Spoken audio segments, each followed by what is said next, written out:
Axis calling it. It's in the bag. Prepare for battle. It's in the bag. It's in the bag. Tell nobody, but this one's This one is in the bag. This one is in the bag. I'm not the one I used to be. Got someone else infusing me. Say, is this when I give or I gave up? It's like I know what to say, You've done a great but service. something's getting in the way. This person that you so admire, now stuck in such a bad attire. 30 seconds to battle. On the road.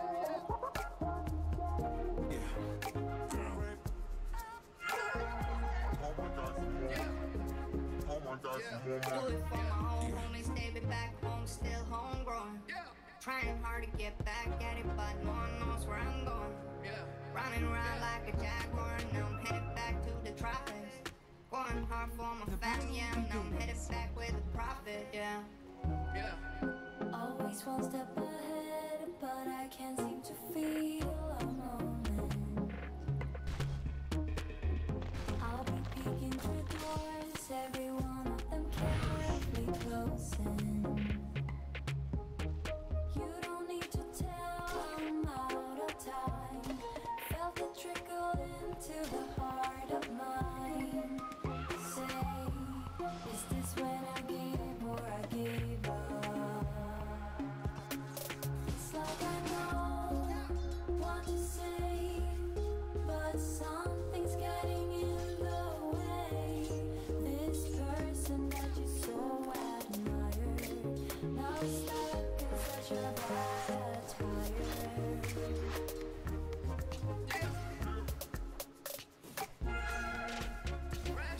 On the road.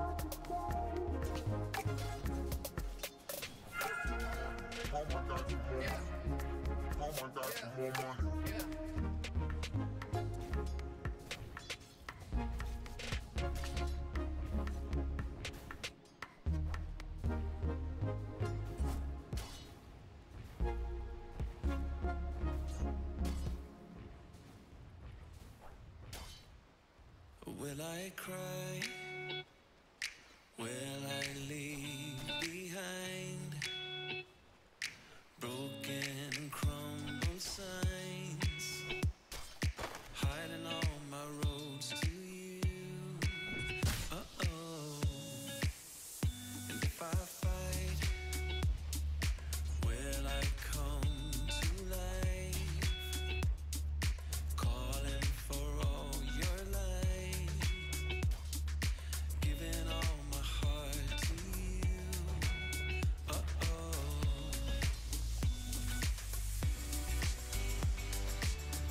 And I've been falling, I've been lost, and I've been calling on my ghost. I put it to rest because I'm coming home, coming home. Oh.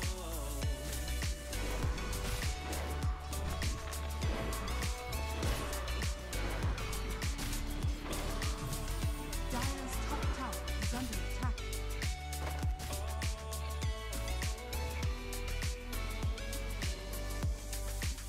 Radiant are scanning. It's not in my nature. Dire's top tower is under attack. To find every hidden sign, taking all my roads to you. I will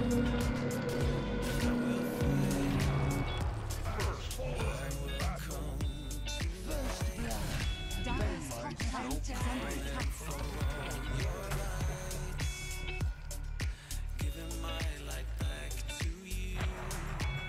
Uh-oh.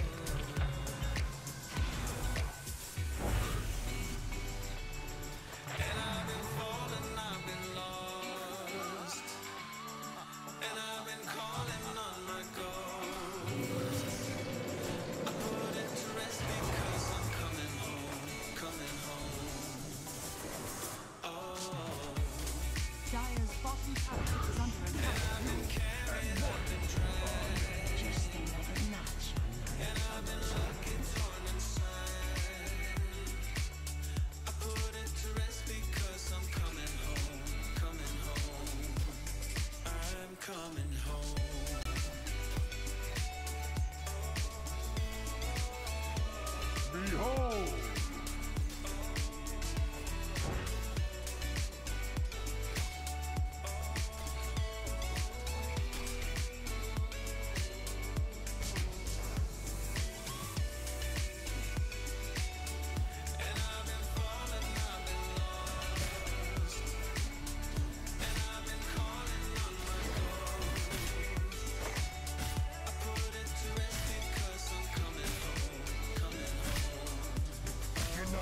this love affair. You can make me go away. I don't really care if it's getting fair. I just wanna love you, babe. A little Got me around your finger. Dyer's top tower is under attack. But I refuse to see it.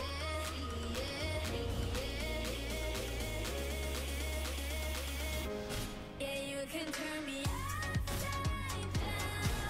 Turn my heart inside. Dyer's top tower is under attack. Do it again, just do it again. Sleep is for the dead and love is for the wicked. Baby, till I repeat, babe. Yeah, you can Radiant's turn me middle tower is under attack. do it again, just do it again. You were what I need, don't you understand? We were made to fall in love. Give me what I ask, let me hold your hand. Baby, you just have to know. Got me around your finger. Got me in a twisted state. But I refuse to see it. You can turn me upside down. Turn my heart Radiant's middle tower is under attack. but I am never giving up. Do it again, just do it again. Love is for the wicked, baby, till I Dyer's top tower is under attack. yeah, you can turn me upside down. Do it again, just do it again. Yeah, give it to me, give it to me. Just do it again. Give it to me, give it to me. Yeah. Dyer's middle tower is under You attack. can turn me upside down. Turn my heart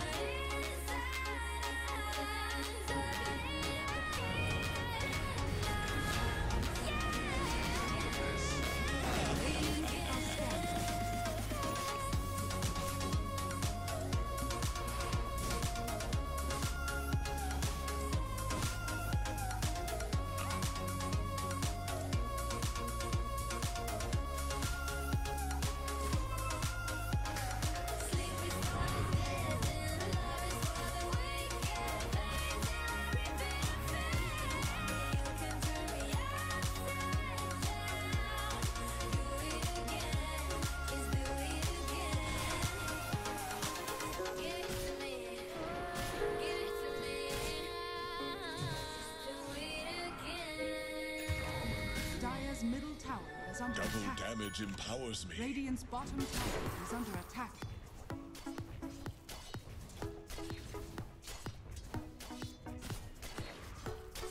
Don't stop, turn off the light. Nauseous when I wake up. Radiant's middle tower is under attack. Fell for you. Don't break. Dyer's top tower is under attack. I still follow through. Hold out, don't give it up. Radiant's bottom tower is under attack. Can't come to lose away. 'Cause you make Dyer's top tower is under attack. Dyer's structures are fortified.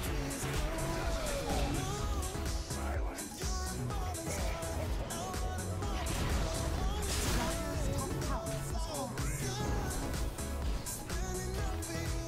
Dyer's middle tower is under attack.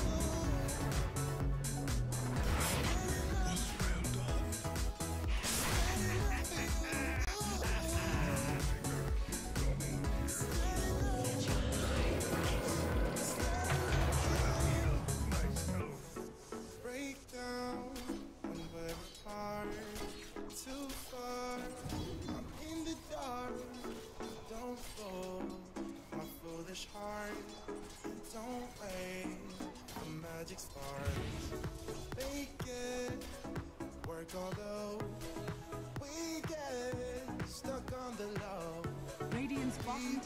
is under attack.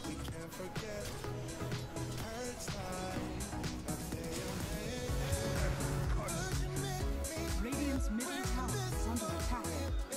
I'll take your tribute.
Dire's bottom tower is under attack.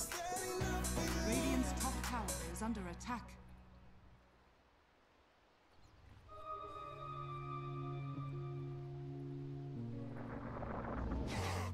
What's up, guys?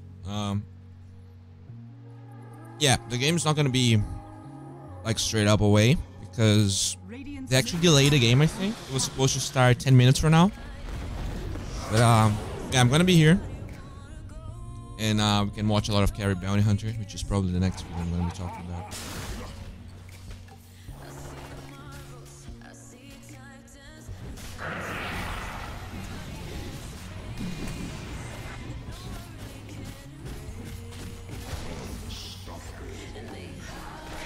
Dire's middle tower. I think the fact that the troll cannot die is kind of dumb. Radiant's bottom Actually, let me take this. attack.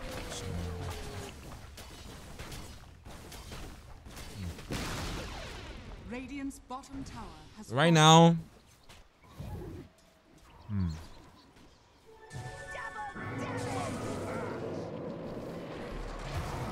why does the aura here? This is the money. Radiant's bottom tower is under attack. He keeps on stealing the money because of the grave. Actually, this is UPM right now.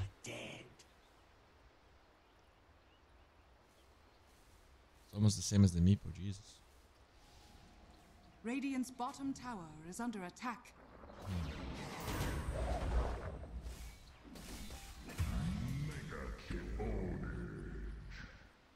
Alright. This game looks kind of over. So we should probably watch another one.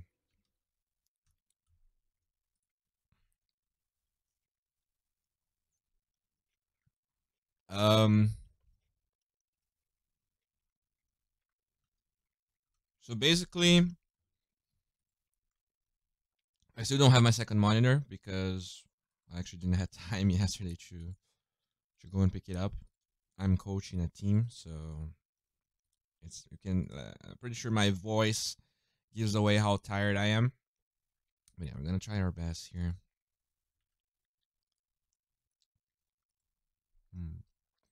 When is the game? The game is supposed to start in about 20 minutes. Wait a minute.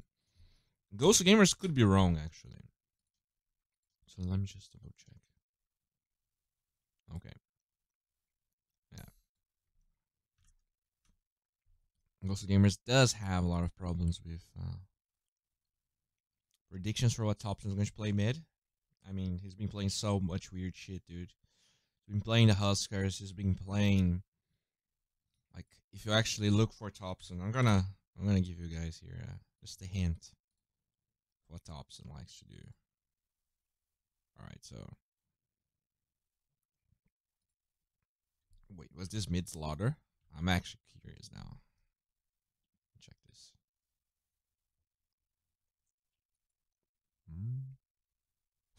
That was actually mid slaughter. versus a Kunkka. Okay, let's see what happened here. I'm actually curious now.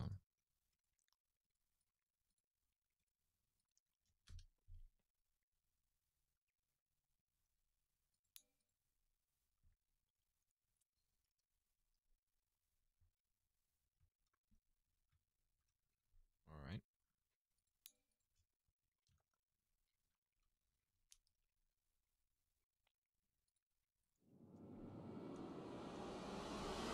He's out.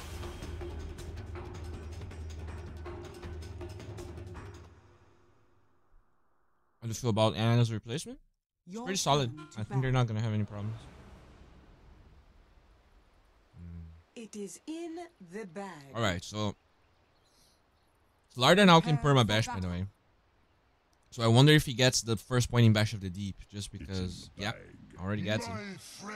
So he wants to play just like he's a Monkey King, in a way, or an Ursa. More assured that this one is in the bag. Okay, so that's 75 damage. This is 80 damage. Doesn't Death spend any in mana. my hands is an honor. Don't worry, Pretty lad. interesting. This one's I guess in you'll the get bag. Slither and Crush here too. Level 2. Maybe you get Guardian Sprint if you want to chase, like if you want to dive someone. But Divine. let's see how he plays here. 30 seconds to battle. And I was planning on quitting anyway. He only jumped back in because Fly pissed him off. Alright.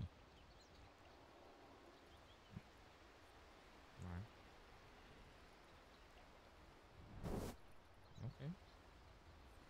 Let's just get to the info. First blood on the sand strikes the perfect note. With block. Just business, nothing personal. He actually has a carry bounty hunter this game too. Boiling rage.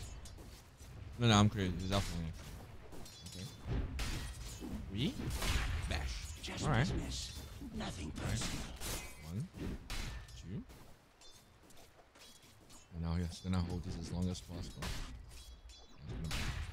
Okay. You have to constantly keep watching for how many. It doesn't work on denies. That would be kind of broken. You actually need to try and last. Whoop. I mean, your base damage is actually pretty good. This is larger. 3, 4. Nice. Alright. He's actually doing okay. You can probably get the stun here. Nice. Alright. So it says Mito lost. I think he's just gonna get ganked a lot. Because it looks like I actually played this matchup in the offlane. I was playing a low priority game and I was against a Kunkka carry. And I actually won the matchup. Just wanna, I mean, it wasn't well lane, obviously, but I wonder why he lost. I think he just gets ganked. By that Scarif Mage, maybe? Actually, gets the Blast. Look at that, he just do so much damage. He doesn't spend much mana for it.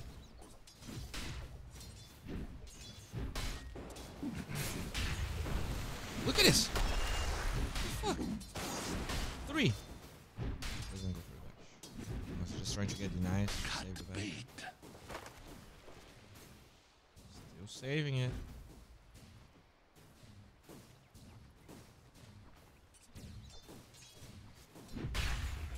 Okay. That's the range.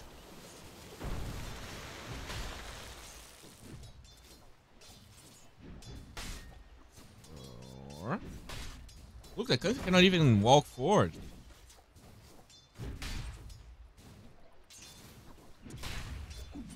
I mean, he does have Tidebringer. He's just getting all the denies anyways.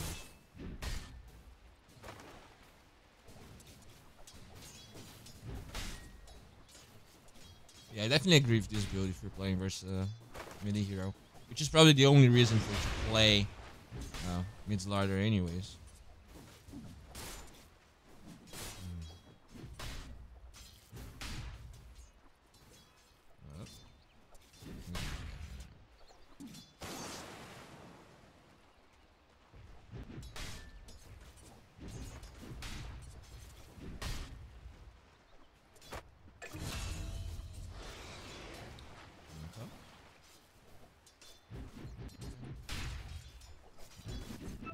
I mean, he's winning this lane. How did he lose this lane? Doesn't make any sense.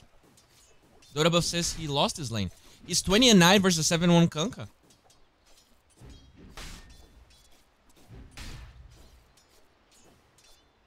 Radiant are scanning.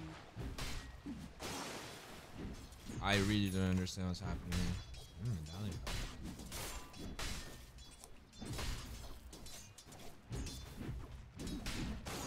All according to plan.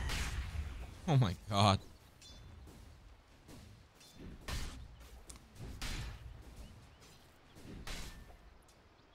I guess you can ancient super easily with this. Illusion. I mean, more. You already have so much armor reduction. 17 armor reduction, level 6. What the fuck?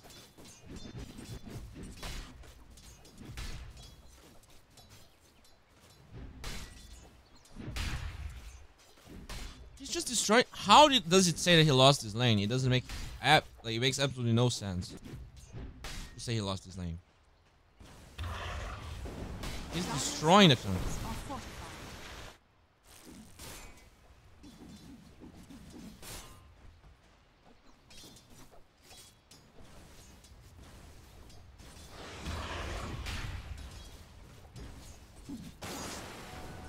Thompson only plays weird heroes.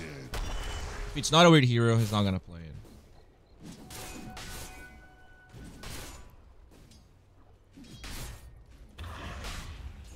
Some other heroes he's been playing. Mid Abaddon, OD, Puck, Mid Rubik, Naga. I guess Naga's gonna be there anyways. Okay, so he gets ganked by Scarif Mage. Back to Paul. As we anticipated. And 1,000 slimy fiends live Guess that's on, what happens. He just and gets so ganked did I. later. And even though he Dire's wins the middle lane, it tower doesn't is matter. under attack. I think his build might be a little bit too greedy, you know, no boots. This hero's not like a TIE Hunter. He's not unkillable.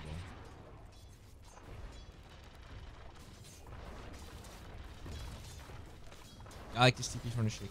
Already setting up.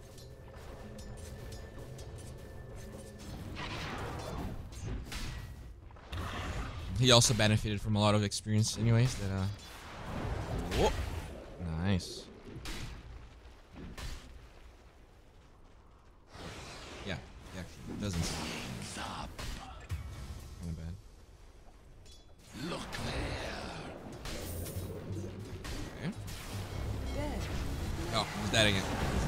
Yes. Okay. Alright. Oh, what? What the hell? Okay. Shocking.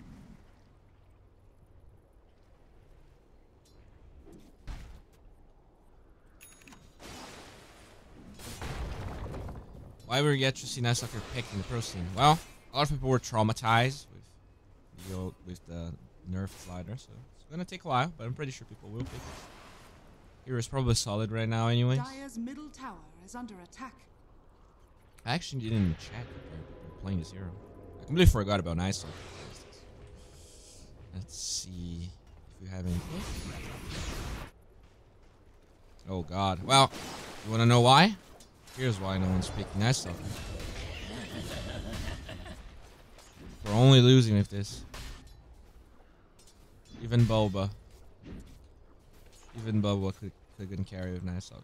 So maybe, you know, the buffs felt good, but in reality, no one actually figured out how to make the hero work. Especially with the 5 minutes nighttime, right? So it takes even longer for you to start doing shit. Which gives you more farm, but at the same time, it also it's harder for you to get into the game. People will have more levels, and one of the reasons Night Stalker was so good to start is that this is a death option thing. The fact that this shield is percentage is physical reduction instead of armor is so strong, actually. Yeah, well, all right. I mean, I didn't want to watch Slardar carry. So let me just find more bounty hunter carries again. I want to see what this is about.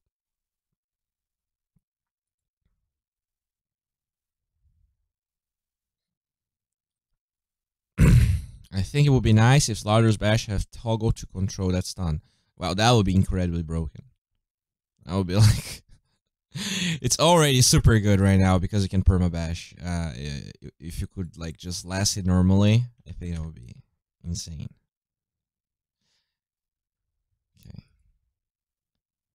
So Mason has been playing a lot of carry bounty hunter, and I'm pretty sure he was the one that started a carry, quote unquote carry bounty hunter. He's one of the only high MMR pros doing it.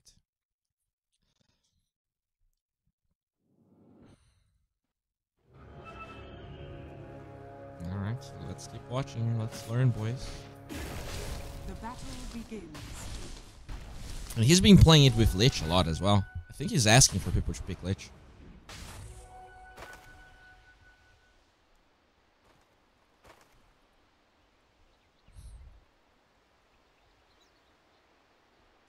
Rubik and Tide seem very good.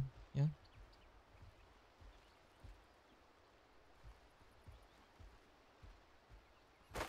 I would like this skill to not look completely like Lincoln Sphere sometimes. It kind of resembles Lincoln Sphere too much for me. I would like some... You know, I know that the bubble is bigger and all, but... Alright, got some gold arenas. So this is what? Extra 80 damage, and you're still 12 gold. 12 gold again. But that's like 1 deny, right? You get 1 deny every 12 seconds and it increases more and more. Eventually becomes a CS, pretty much.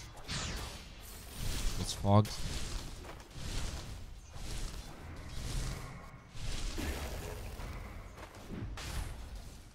I mean, this hero's probably pretty good with sustain as well.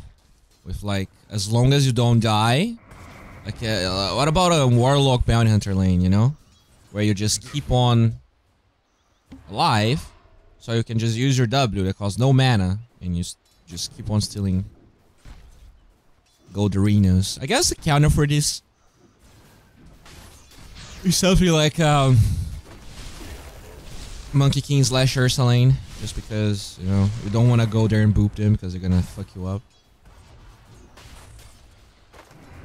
Just keeps on stealing gold.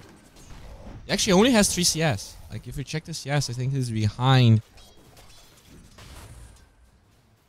Yeah, he's behind the Card Treant.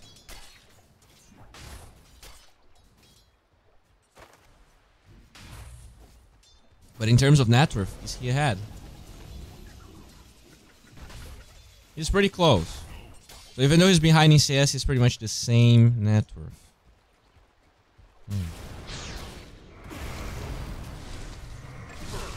I have 0% win rate with Rubik on 30 games. Jesus.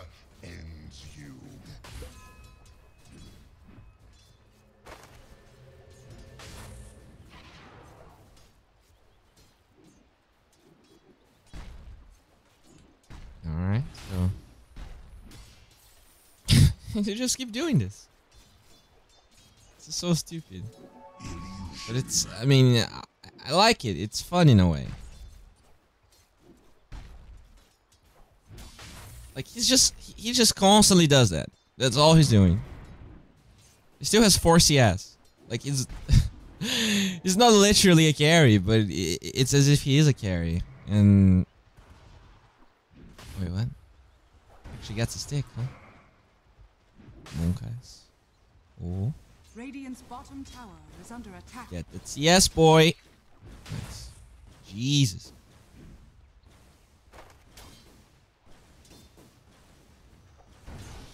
Oh, he doesn't have a column blade. Feels bad. Oh my god. Ugh. Radiant structures Nice. are fortified. Nice. Oh. Okay. Alright, alright. That was actually respectable. Got some extra CS. Gets himself the Quelling Blade, so he is indeed a carry now. Just boop fogged. Okay. Hello. Alright. Oop. There's a lot of creeps here. He might be able to get a kill.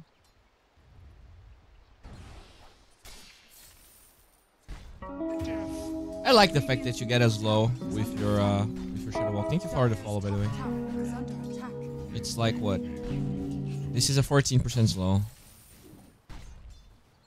I mean, the duration, 4-second duration. I don't remember exactly how much Inada used to last for, but I think it was not a lot of like slow time. And even for roaming bounty hunters, the fact that Shadow Wall gives you a slow means that your level 1 ganks are even. Oh no, the Lich didn't get the fucking tango.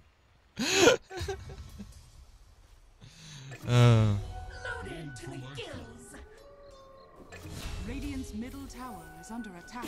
That's a little greedy, Mr. Mason. That's a little greedy. Oh, thanks for the sub, Mr. Donazit.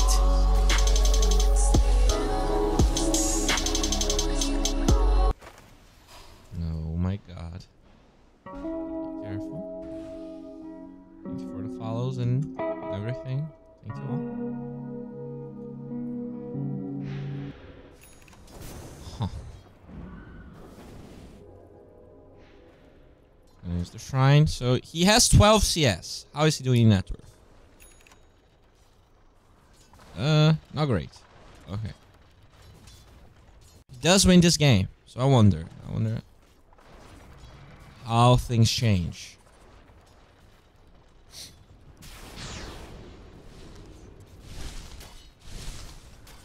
Alright.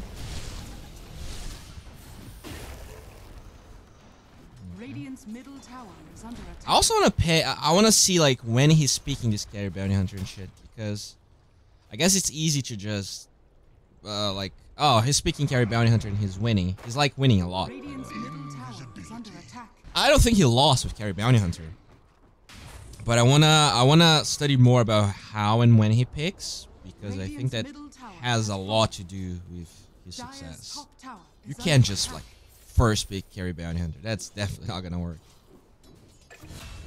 And I mean, this lane is not good for him. He's struggling quite a bit, right? But he wins the game anyways. So what is like the... what is the reason for it? I mean, he keeps on just abusing Junada as much as possible. So I guess like we were talking about his CS being bad. What? Like the Treant has top CS, right? He is top CS right now besides 4DR's OD. And if you check the Treant net worth, it's actually way worse. Like he's like close to the bounty hunter, and a lot of it is the golden that he's stealing. That's definitely like a good point about this as well.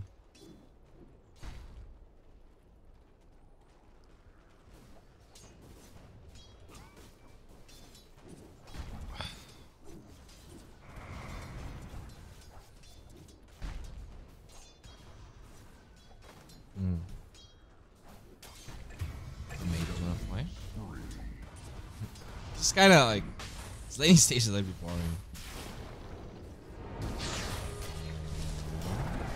Sure, want to fight this, Mr. Mace? This is a pretty tanky old side. Oh, the sinister gaze. Regeneration. I mean, people like to meme that this skill is so bad, but oh, thank you very much for the sub. Double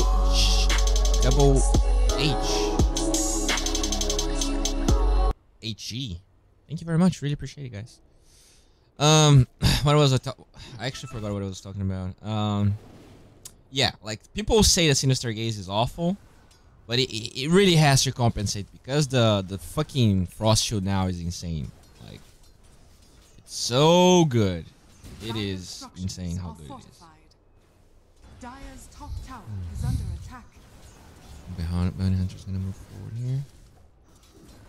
Level 3 Janada. And still some gold arena. Okay.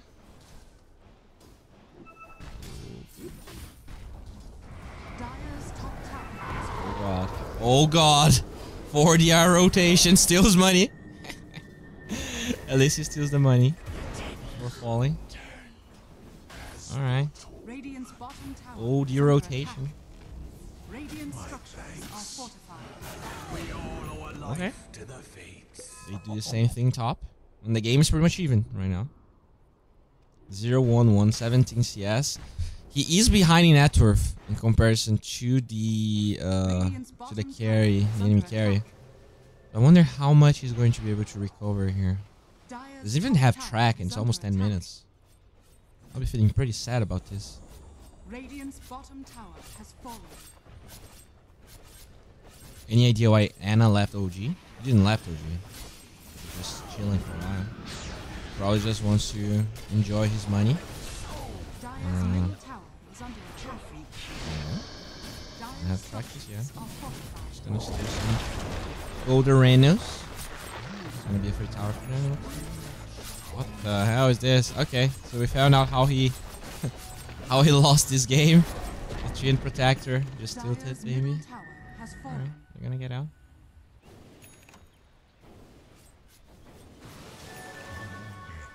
He's going drums pretty much every game. The drums is nice because the move speed for your allies.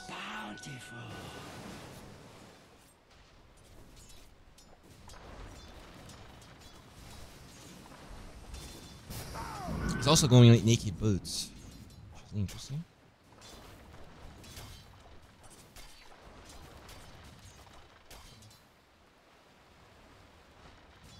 Okay. So now, even though he has this crown, he decides to get the boots later. That's fascinating to me. I think crown doesn't really... Like, it's not a great item, so you just want to buy it when you're going for the item that he built. But he ended up going back to his own boots. The phase Buterinos. I already done on the OD Jesus. 40R is massive right now. So 40R is actually going phase boots Kaya. That's how good Kaya is, huh? So maybe he's just going Kaya Yasha. This is why OD is good. Alright. Okay. OD is another hero that I need to talk about. Dire's top tower is under attack. Are you sure you want to steal this gold, boy? Are you sure you want to steal this guy's gold, boy? Oh no. Okay, he actually has chrono, but I definitely expected him to chrono there. Dude, I don't know about this. I don't know about stealing this boy's money. Okay, I think they're setting up for something. Alright, gonna steal more monies. He's just chasing, like, what is he even doing here? He's just like chasing people down. I mean, this Faceless Void looks farmed enough to kill the... I guess he doesn't have plans. Huh. And he's not going Mask of Madness either. He only has the, like, value mask. I mean, this game is fucking weird. I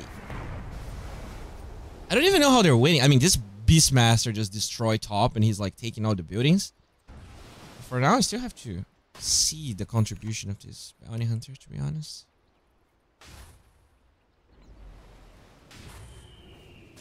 I mean, he does scout things out. He can, like, he knows exactly what's happening here. And I guess, like,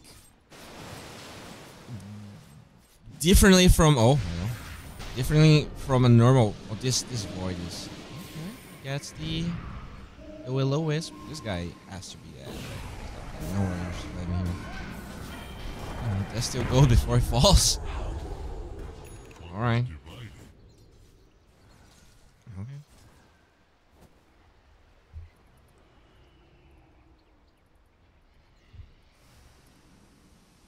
Kornaga is back. Definitely back.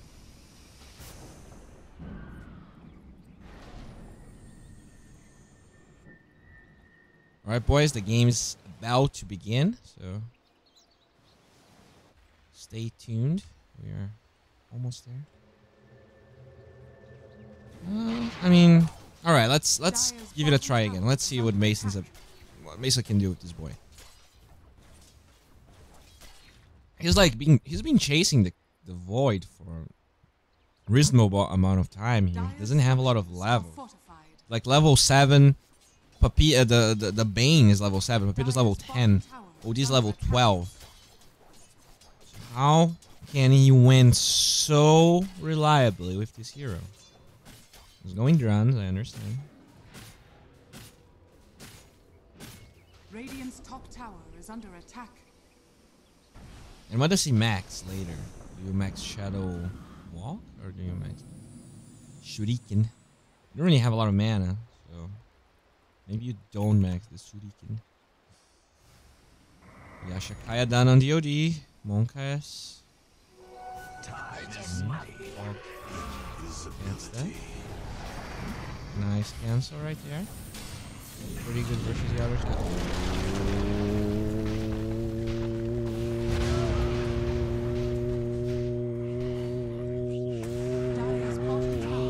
Good. Okay. He's not looking good. But maybe Mason was able to bait him in. Okay. It's actually pretty okay. Nice bounce right there. I think the Bane is gonna die. The creeps. Killed him.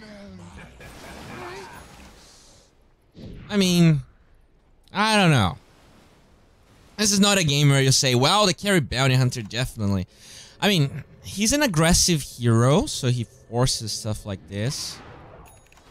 And he, like, in terms of net worth, he's not doing awfully. And he's also, like, draining their gold, but it's not that much. Radiant are scanning. Alright, I need to watch another game, I think. How long does this game last? Actually, that's a decent amount of time. So let's keep watching. What are the items he went for this game? He went for drums into a Midas, into a Dasso Monkas, BKB Assault. Alright. Alright. You do have an experienced talent. Experience gain at level 10. That's pretty good. 90 Janata goes to Pog. Alright.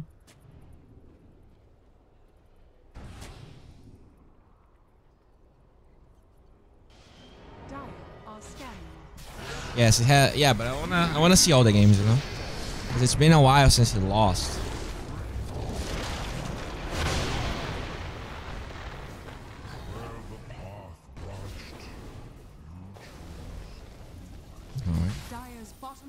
Is under attack. Drops the track. Keeps on stealing gold. Ooh. What is it? Deleted. It's so weird that OD like suddenly became so good again. You got a pretty decent amount of buffs. And the people, this Yashakaya thing, people definitely figured that out. Because they were not going for this. They were going for treads. Now they're going for face boots and Yashakaya, which makes a lot of sense. For heroes that chase, this is awesome. It gives you attack speed, which is awesome. And you know, Yashakaya.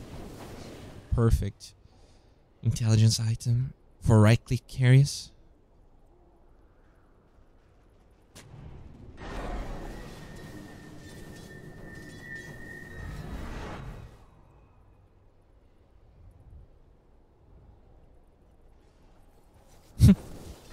This icon here confuses me sometimes.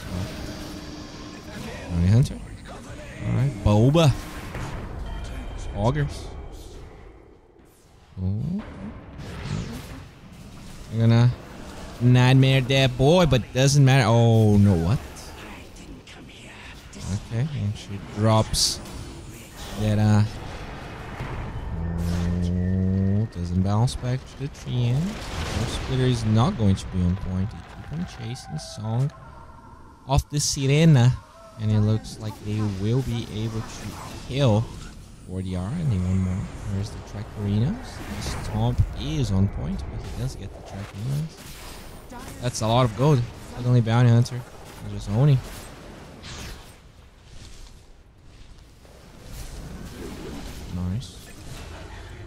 Now suddenly Bounty Hunter is almost the same farm as the Faceless Void, and he does have the experience talent, so the Midas makes decent sense, especially because, you know, you are a right-click hero, so the buff to attack speed makes Midas a little bit better.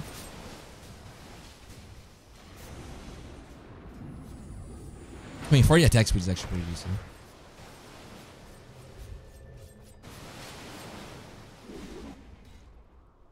I thought the Rubik passive only works on himself, and he only works on himself.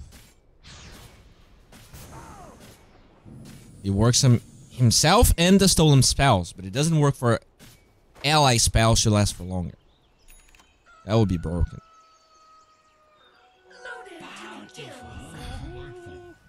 No, guys, what he's talking about is that the Rubik third spell was an aura, and now it's a passive that only works on him. So everyone would get more damage with spells when Rubik was around. Now it's only the Rubik. Oh, Mr. Games. Oop, that's a decent amount of damage. What the hell? He didn't get the kill? Huh? Okay. Midas is flying out. Elder Titan just wants this Bounty Hunter's booty. Alright, alright. Thank you. He gets that Midas.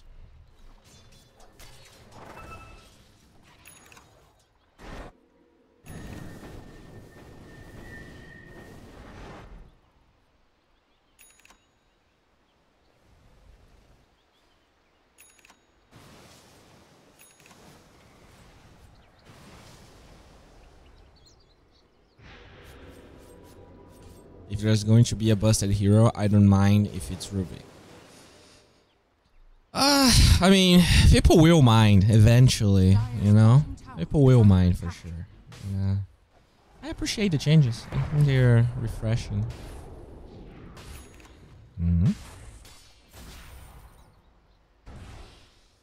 Gets 30 gold. Steals 30 gold. You know, he is... He's not even that far. Falk is not happy. I mean, I don't know, man. I still don't really comprehend. Like, yeah, this hero fights well. I get it. Alright.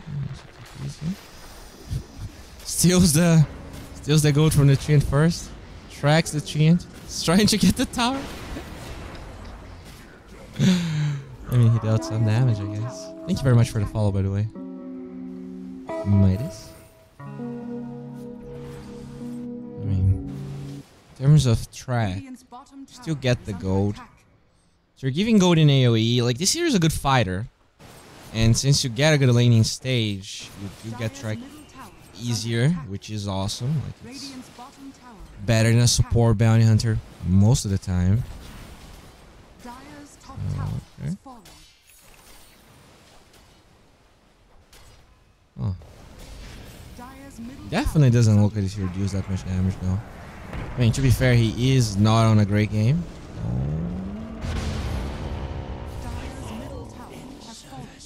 He's dead. Do we have a game? Oh, song. Dire's middle tower is under attack. Goodbye, Zumaki. Whoop!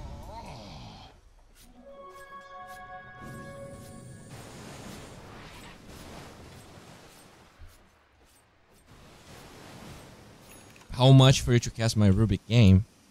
I mean, you can always be on Patreon, and there is a tier where you get your replay cast for sure. So, there's that, I guess.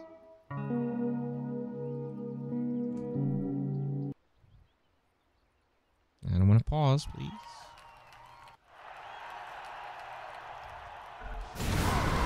Oh, what? That was a fog fight. Let's go back. Okay.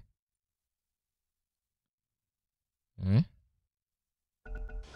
Oh. Okay. Okay. Chronosphere. Alright, so the gun is is gonna respawn right now. OD gets taken down. The Will-O-Wisp just doing a lot of damage. Where's the Trackerino? I don't like that he tracked the other Titan because the other hero's gonna fall faster. It's okay. The memes are going to drop. It does hit him in the face. He will probably get distracted. You're not actually. Okay. Ooh, Naga. Where is that snare? Where is it? Minus. Minus. Doesn't use the Midas, but he gets the track into the treant, which is pretty good. The memes are not going to drop. This is another kill.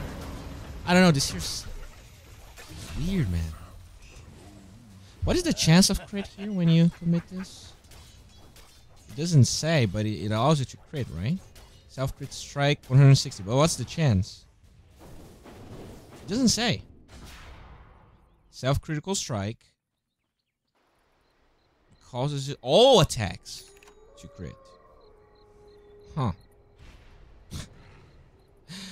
That seems pretty good. I mean, I can see why people want to play carry bounty hunter. It's all attacks. It is all attacks. This bounty hunter doesn't look as good here because he's the third net worth of his team. So he didn't really had the best laning team.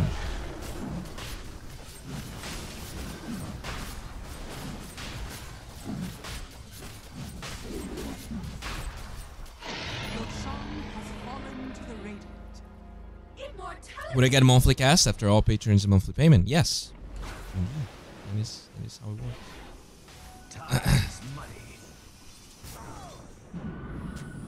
Alright.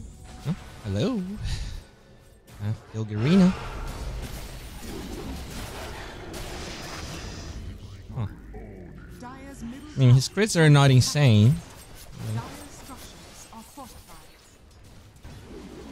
Alright, let's see what can Dire do here. Game doesn't end right now, so I expect them to go for a pretty good defense. They have Chrono. OD is farmed. Let's see.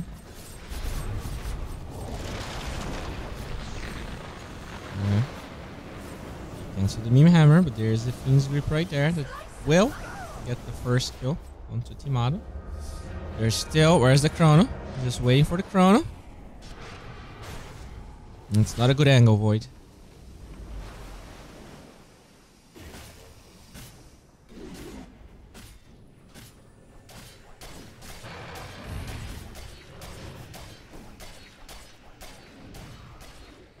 Alright. No, just get out.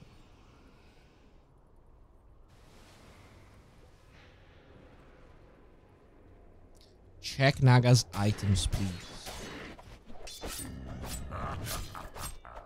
Huh. No diffuser, huh? Mirror image and agility. He's going diffuser after the heart. Why? I mean, there is burst damage there, I guess. So he doesn't want to die to the Chronosphere. Doesn't want to feed the illusions too much, maybe. 17% chance of doing 60 damage and reducing armor, so the illusions will farm things faster. I guess the mirror image instead of the movement speed. Regeneration. And the travels, probably because the illusions are going to be faster. You're going to be able to reach other places. And you do have a Beastmaster, so a lot of value for the travels there. Okay.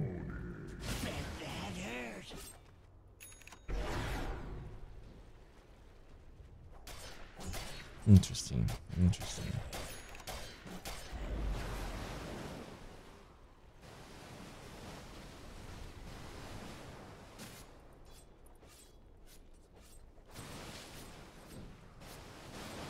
Alliance to 0, tank me later.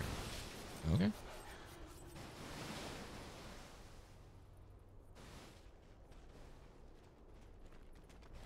Alright, it looks like the games are live, boys. Let's go. Alright, we're getting there. Team Liquid versus Vega Squadron already. It's already there. Give me a minute here because I need to tweet about me casting. So Give me a second.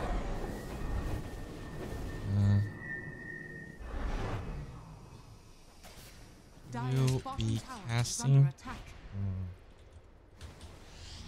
Casting OG versus Alliance in my channel.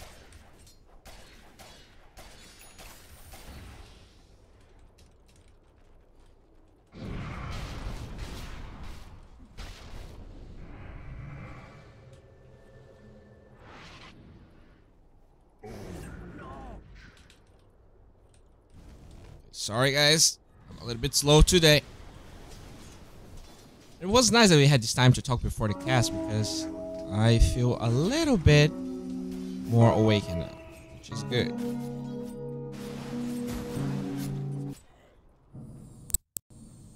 Okay, so still don't have the game, but we should be there shortly.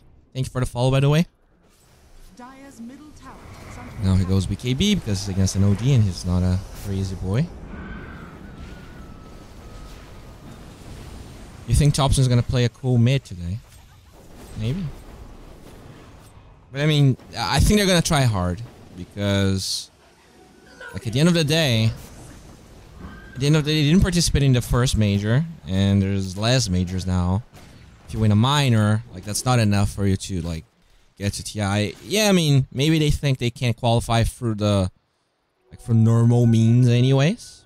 But you know, I think it's nice to be sure you're gonna be invited to TI. I mean, there's an argument to be said about like the fact that OG went through the normal qualifiers allowed them to, you know, get better as a team.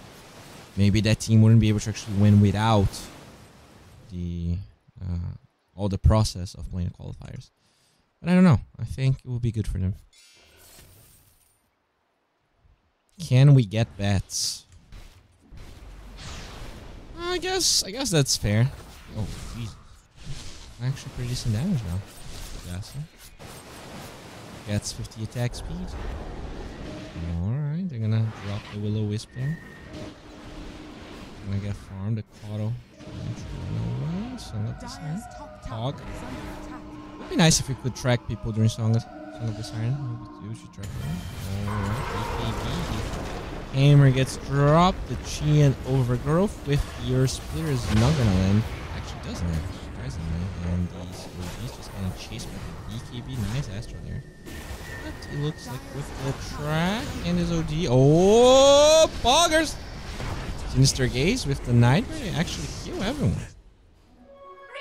Naga was not strong enough. That was actually pretty good. They do lose 4DR, but they get 3 kills. Now the Naga tries to engage. This is actually pretty scary. They have to get the hell out of here. Oh no, the tree and track. These okay, they actually do get a pretty good start here. Yay! Alright, this game's over. They just lost. Okay, so Ninjas in Pajamas already here too. We just need to wait for OG and Alliance, boys.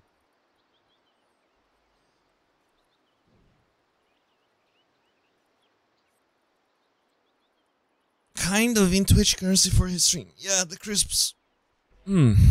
Thompson in Joker. Maybe. Alright. Dire's bottom tower is under attack. Faceless Void actually went Battle Fury and he's struggling to kill the illusions. Dire's The Naga, tower I mean, is under this attack. new Naga build. I have to watch more for Nagas. Actually didn't check any replays.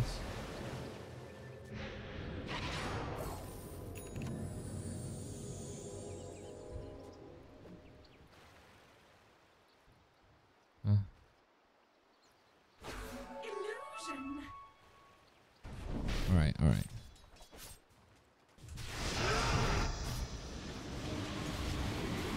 Any roster changes on Liquid? As far as I'm aware, nope. Alright, ladies and gentlemen, this is Alliance versus OG Game 1. Get ready, because 5 seconds I think this is going to be pretty interesting to watch. You know, you do have OG, the TI winners, but now they don't have Anna anymore.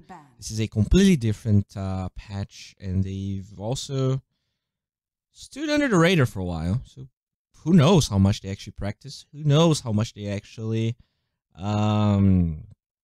even like theorycrat about the patch and stuff. So I don't know. I think Alliance actually has a pretty decent shot here.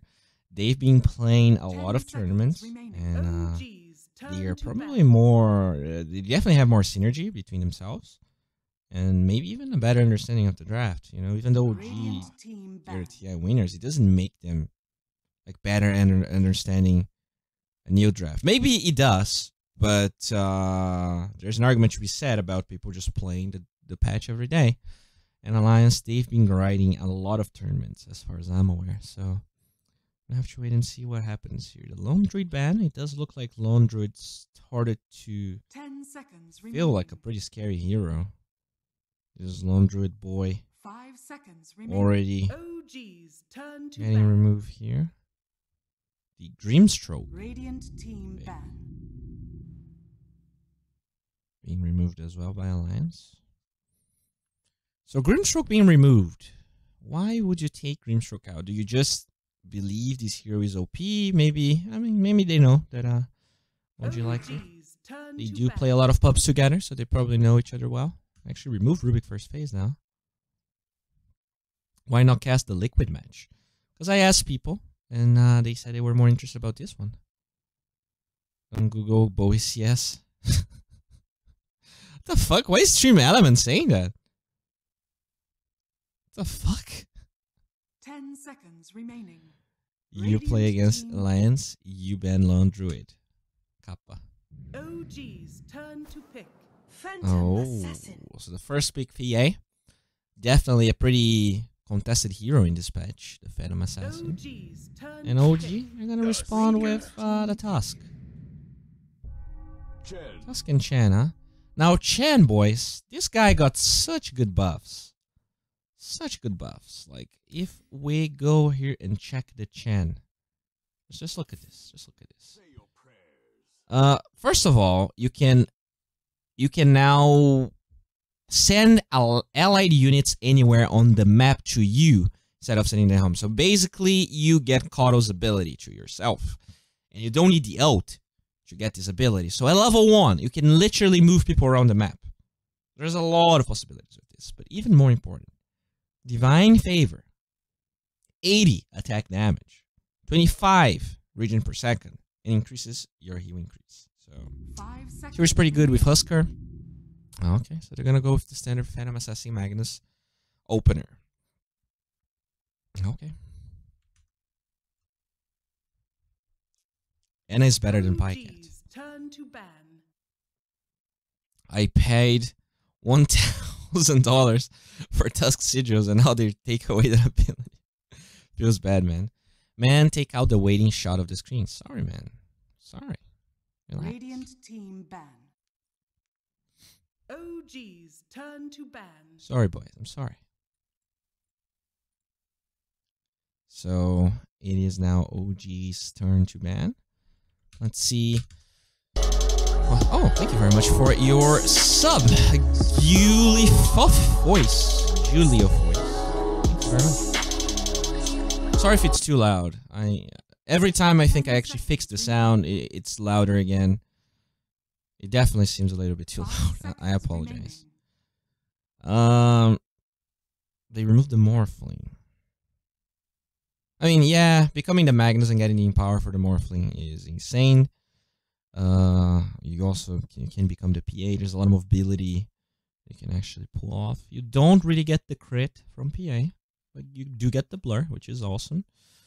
And now it's OG's time to remove their last. You're going to take the Brewmaster out. Another very contested here, the Dazzle as well. And they're going to pick the Beastmaster here. So that's Push. That is locked down onto the Phantom Assassin. That is Vision for Roche. That is Vision for, for fights against the Magnus. All right.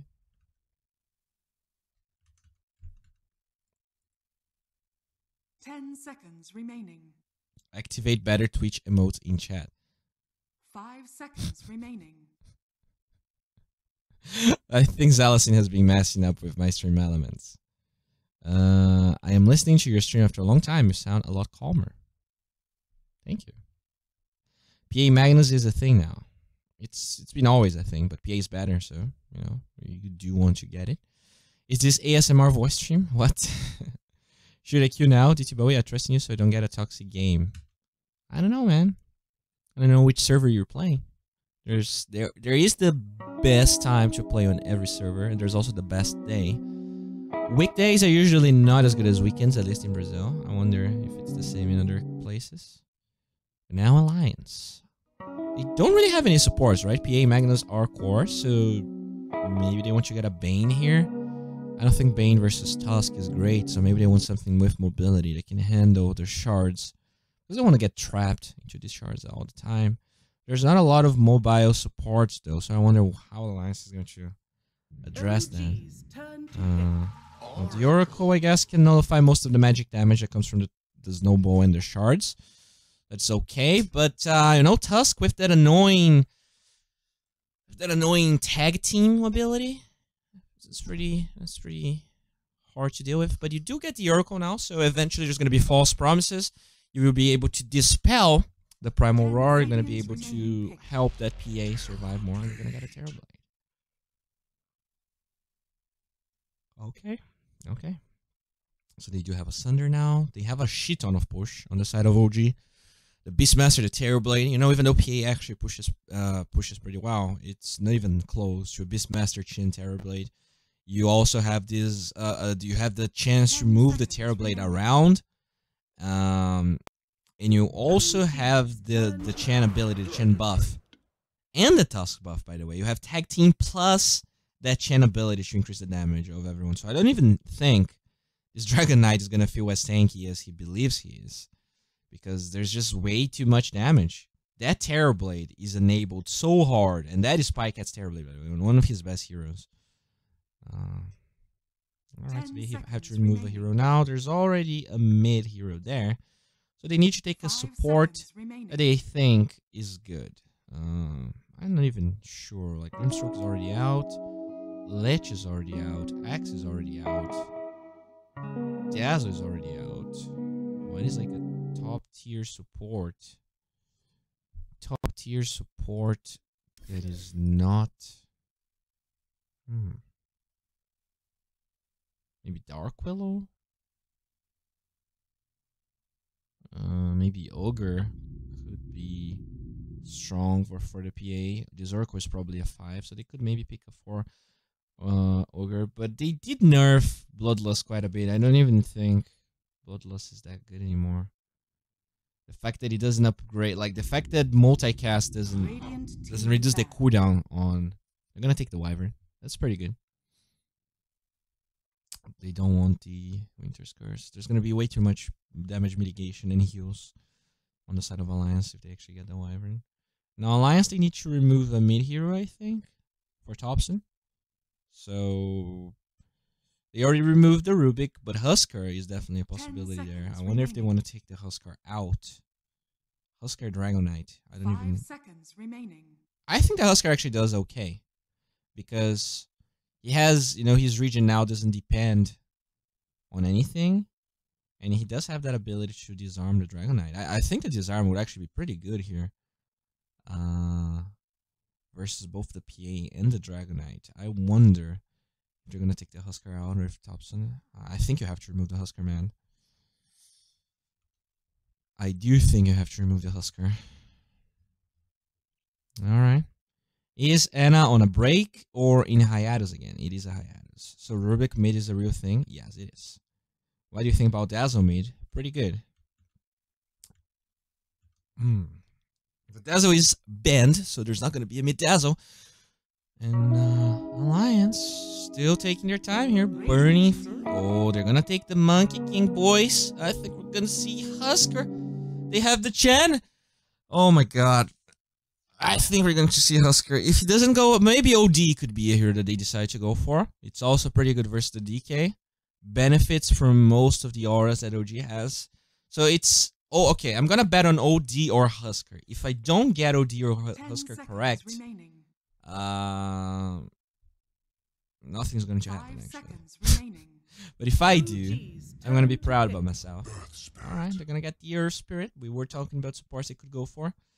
It looks like the AoE silence and stun. Actually, it's not an AoE. Oh, Choose a little your Pagner. hero. A little Pagnerino. Alright. I mean, yeah, the Decrepify is pretty good. Versus both the PA and the Magnus. Getting the Nether Ward is also quite annoying.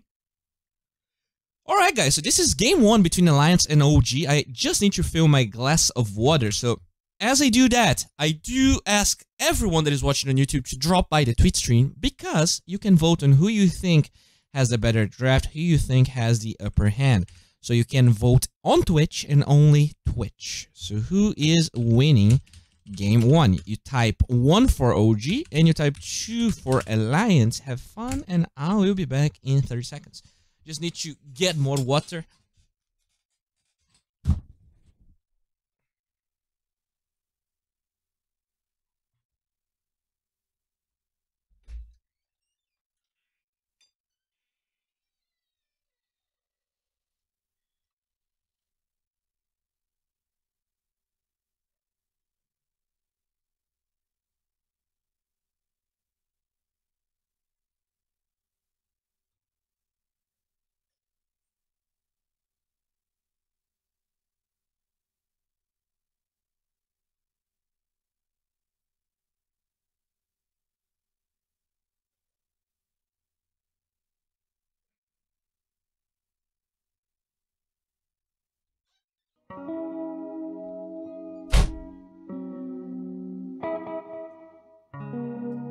Alright, so let's check the votes. Let's see what's going on here. Alright, so we have a lot of OG votes. Jesus Christ, you fanboys. So 31 votes total. Actually, no. I don't know. Okay, it does keep increasing here.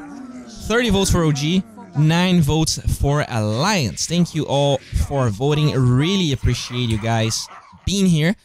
And as I said, this is game 1 between OG and Alliance. Let's see what is going to unfold. In terms of picks here, we actually, let me take the player perspective here. I am sorry. Alright, so in terms of picks, what do we have? We have Insania's Oracle. We have Quakeva's Dragonite. We have Mikey's Phantom Assassin. Magnus being played by Boxy, the offlaner, and Taiga's Earth Spirit. On the side of OG, this is Jarex's Chen No Tail playing the Tusk. We do have Pyket's Terrorblade and Thompson's Pugna with Sab's Brew Beastmaster. So right at the start here, it looks like OG, they're going to smoke. They're trying to find a good position here. They drop an Observer Ward, but Mikey here with the high ground advantage. And it looks like these voice lines from Beastmaster are pretty funny. And Alliance, they are thinking about going for that. The debate is real. They're hiding behind the trees, and now Jarex shows up, and it looks like that little rat is going to dissuade Alliance from actually forcing this too much. They already have vision of most of what's happening here thanks to this ward, and they're actually pinging it out. It looks like Mikey knows exactly where's the vision from OG, and they're all in position here. Actually, maybe expecting, maybe they want to get a good eye shards here, but the PA, PA already learned Stifling Dagger, so that is pretty problematic. Alliance, they will move forward. It looks like both No Tail and Jarex, they get the penitence with the tag team. That is a lot of extra damage, but now the Stifling Dagger is going to be on point. The Metamorphosis from Pyket gets popped, but yeah, nothing happens. He's just gonna farm a little bit. It looks like this is an aggressive tri-lane, at least for now, but Jarex might be waiting for some creeps to respawn. He already has the penitence, so I don't think this changes too much.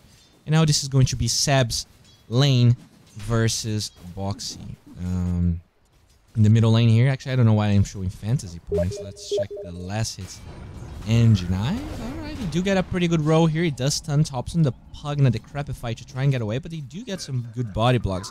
but not enough to actually find that kill. This is only a level 1 Quickfa, so no Dragon Tail. Maybe if he gets level 2 as the row happens, that could be a potential kill, but for now they don't really find that one, and now Jack's just taking some damage from Insania's right clicks. His aggressive Triton lane definitely effective versus the PA, doesn't really handle that very well.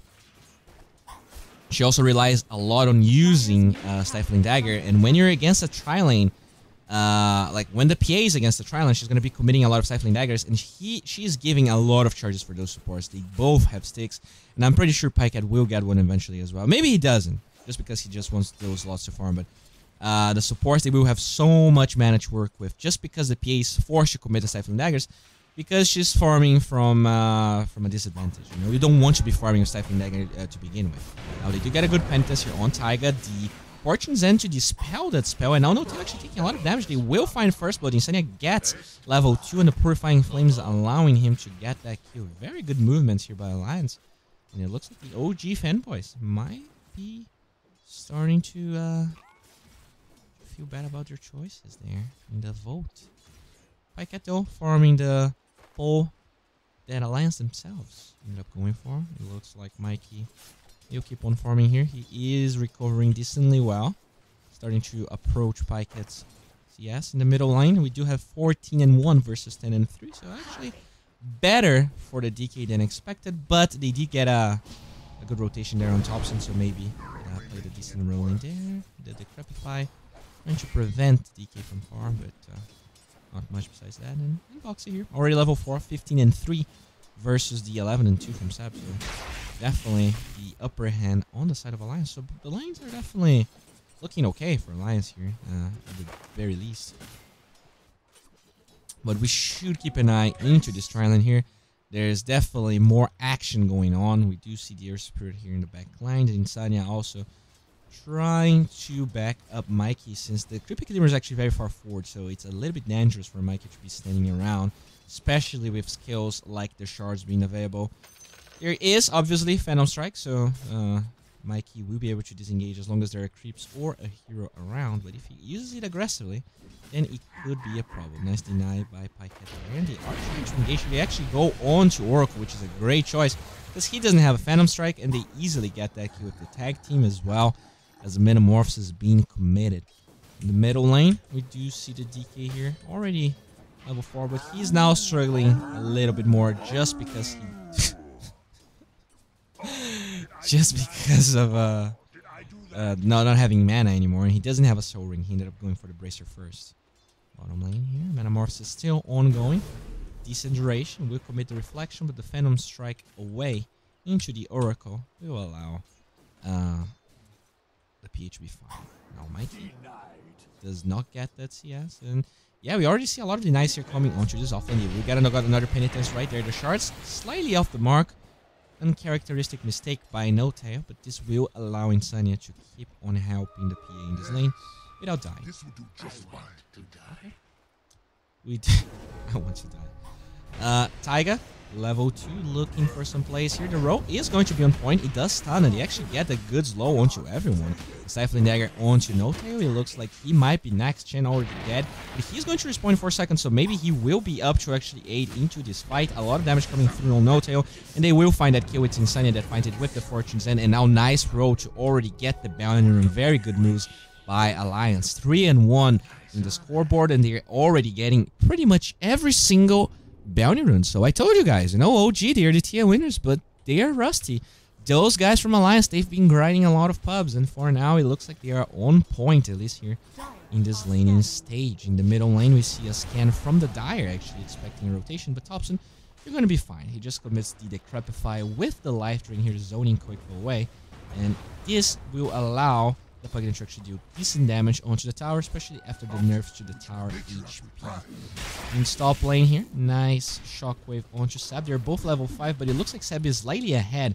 They're actually so even in terms of experience. Like, Magnus is 1 creep behind. He will get level 6 as soon as this range creep dies right here. Let's see if he can go up. That's it.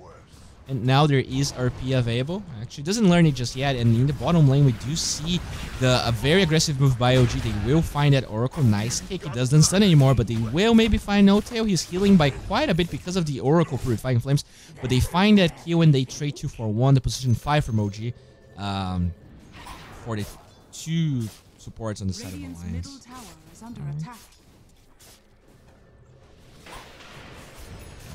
No, they're gonna jump Mr. Pyket here. He's only level 4. The reflection is there. The Purifying Flame is not enough to find the kill. Whereas the road, they want to get vision. The Stifling Dagger and the follow-up Purifying Flames finds that kill. And this is 3 kills already for Insania. It looks like somewhere else the DK ends up dying to a rotation from No Tail. So he falls, but he's able to actually re-engage there. And this is going to be a pretty sad tower. A lot of damage coming through. Thompson already has his double damage. The bottle. This is indeed a tower. There's no way. They're already setting up here in case they try to defend this. And look at that. Taiga, he's coming forward. But oh, OG, they are ready. Everyone was waiting. Nice roll away. It looks like they don't have the lockdown for that boy. And No Tail is actually going to TP into the fountain. But it doesn't matter. The tier 1 mid tower falls. And Thompson already moving forward to pressure this lane even more with his little Pugna.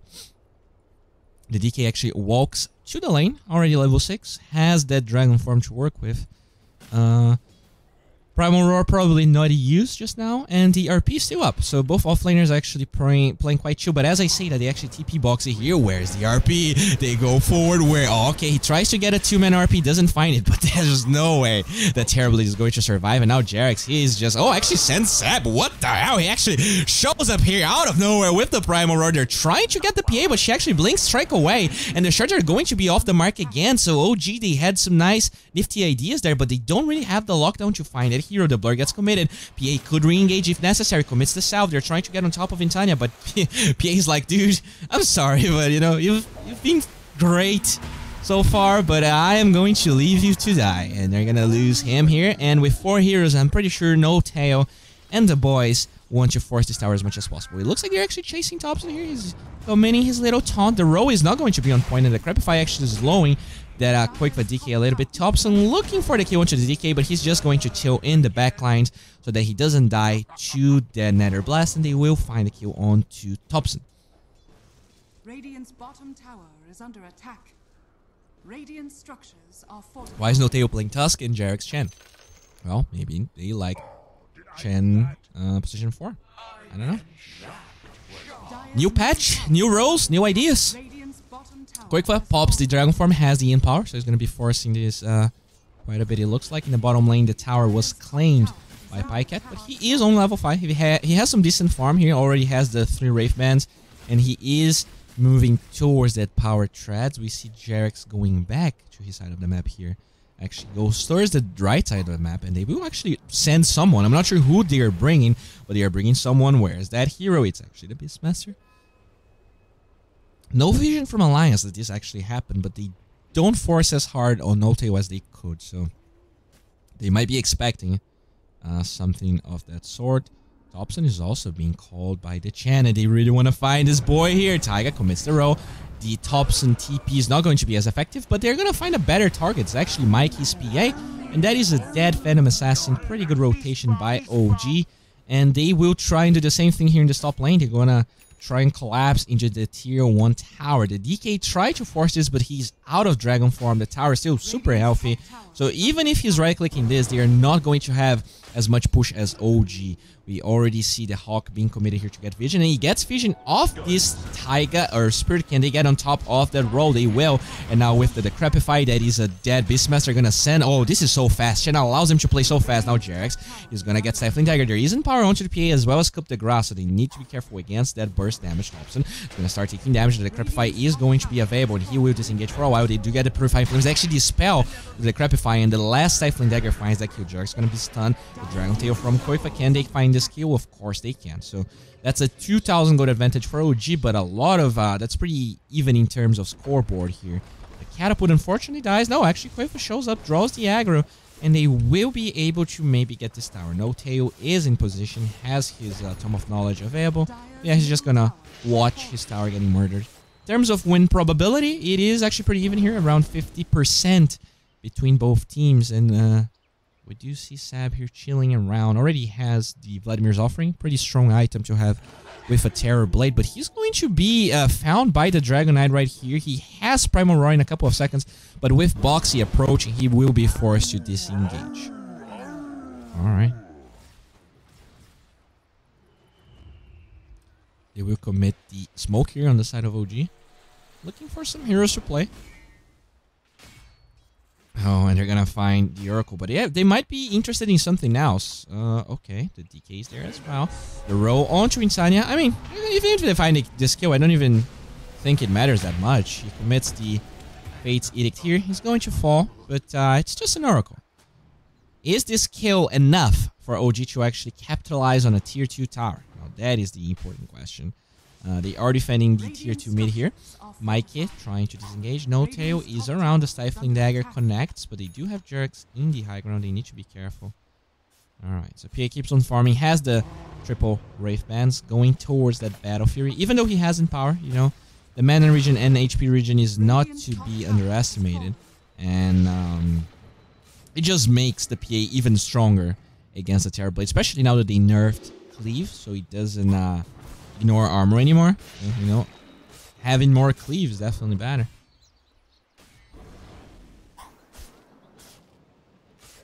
I think that what I said could be dumb, but I don't have the mental power to actually think about it now. Alright. PA farming pretty well. Let's check the net worth here. It looks like PA is the highest net worth on the side of Radiant, but definitely not the highest net worth in the game. Thompson is pretty much tied with Sab, and they do find Roshan for OG, so the Aegis of the Immortal is now going to be on the hands of Pugna, actually. The Pugna is going to be fighting, and the Terror Blade is going to be farming. They lose the Beastmaster right here, and they will get a good snowball onto Taiga, the Dragon Tail there, with the Decrepit fight. Nice RP, finds 2, the Shockwave is going to fly out. Can they actually find that kill? They will get the Pugna. So if they can lock him down once again, that will be pretty good. He does have the Crepify available, but does not matter, because the spell from Insania is going to be there, and they will find a lot of kills inside of OG. That Aegis gets completely nullified in a matter of seconds, and with that RP, they will march forward here. They have a Catapult, they have Empower and all their cores, and this is going to be a very fast tower for the side of Alliance. So yeah, it does spike forward after the Roshan, but I think it's going to spike down very quickly here towards Alliance. They're going to TP the Phantom Assassin to the middle lane. And, I mean, the Terror Blade is farming, but PA actually surpassing the Terror Blade, not only because she participated in a lot of fights, but because of that beautiful Empower spell. It just allows this hero to farm like crazy, especially when the Battle Fury also gets done. Alright. Mikey. Oh, they actually get a stack to him right there. He's gonna try and battle the Ancients. Careful, sir. Those Ancients are pretty strong. Only one point in Blur. Okay. Okay. It's gonna be fine. Top lane, it looks like they find Little Quickfoot. Unfortunately gets taken down here. The Chan just moving everyone around. And it looks like he is going to move bottom. And yeah, this hero just, yeah, he's gonna send someone else.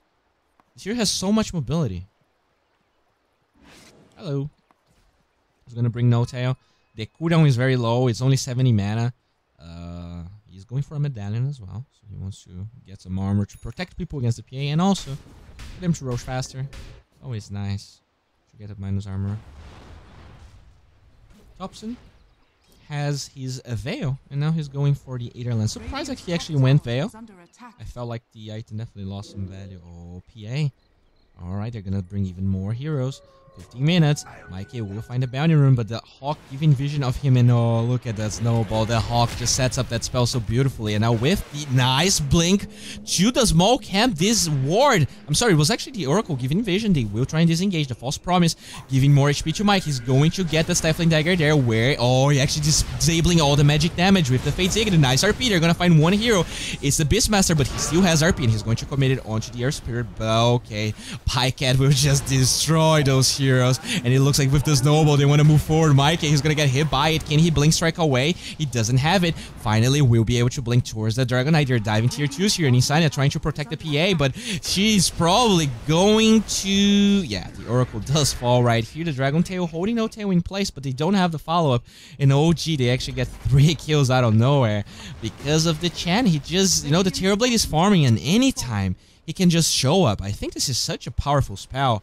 I think Chen is definitely a top tier hero right now. The fact that you can move people around and just, like... This is insane. You can play so aggressive with this. And yeah, you're going to be able to do so much. Only a 1,000 gold lead, so in terms of net worth, it's not worrisome at all. Especially because the PA is ahead of all the cores on the side of OG, but playing around this Chen is something like you need to account for, you know, possibly everyone being anywhere. Because, I mean, the cooldown is 15 seconds, so to be fair, it does take a while to bring everyone, but it will bring another person here. The PA is there, they actually have this ward, they see everyone. Taiga, the snowball is going to be here, and he gets stunned with the punch. Can they actually save him? They do get a good protection there. Insania commits the false promise. We're trying to TP away. Do they have a stun to stop this? They actually don't. And both Taiga and Insania will be able to survive. Even commits a salve here to be sure he's not going to fall. And here in the top side of the map, Boxy will be able to disengage as well. Now, PA versus Terrorblade here. It looks like no Sunder available for the Terrorblade, and he just gets taken down easily. Huh. Interesting. As that happens, though, it looks like OG will try and force this tower. They do have the Pugner as well as the attack speed from Beastmaster and a Necronomicon with some boars there. Let's see the Nether Ward preventing the Oracle. Should he push this as effectively as possible?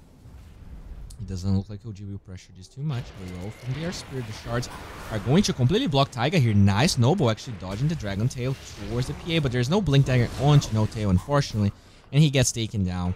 And it looks like not only he gets taken down, the PA is just going to farm Ancients here with no cares in the world. It looks like the gold advantage is now even more negligible than before. And Mikey just keeps on farming here. He'll get his level 15 very shortly.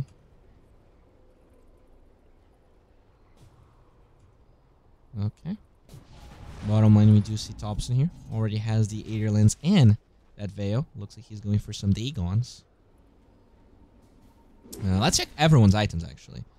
The Beastmaster here with the Blink Necro Wand. So the Blink pretty good, especially with the mobility that Chen offers. The Medallion is completed here. He just needs to finish the item.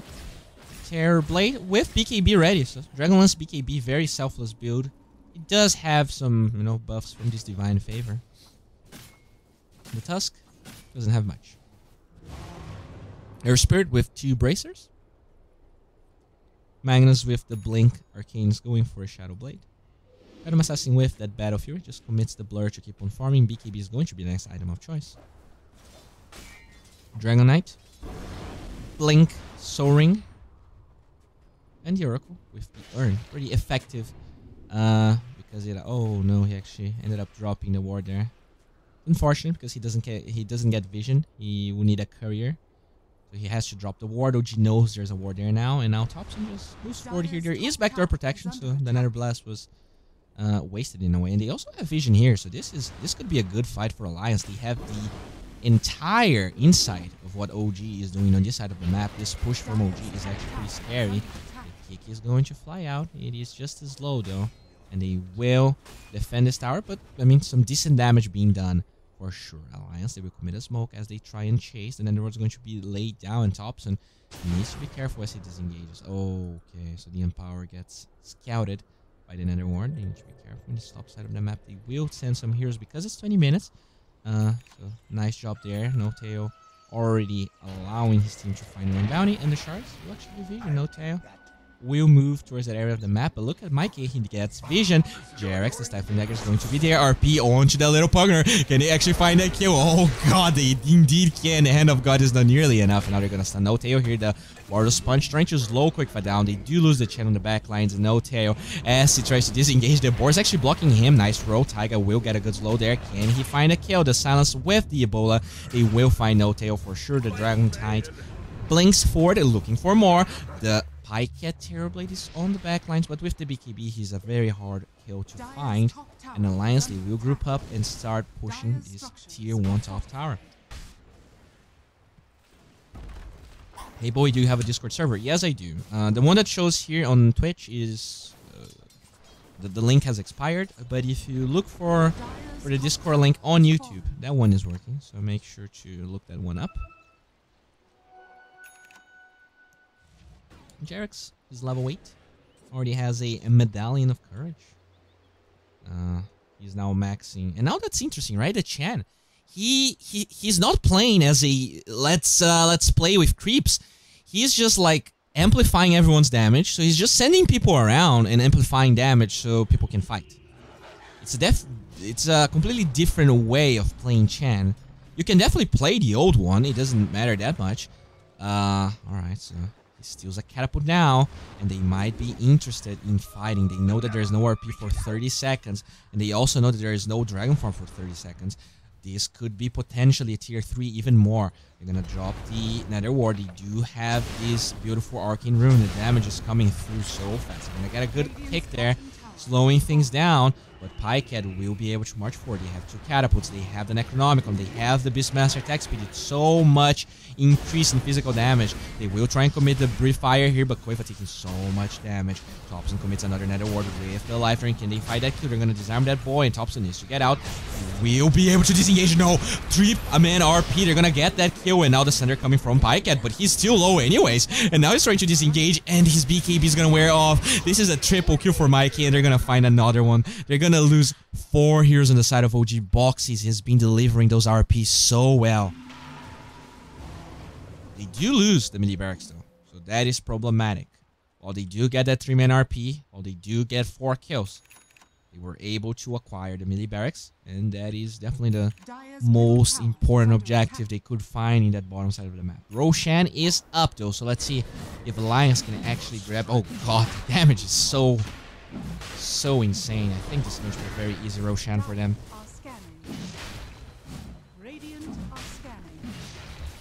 Alright.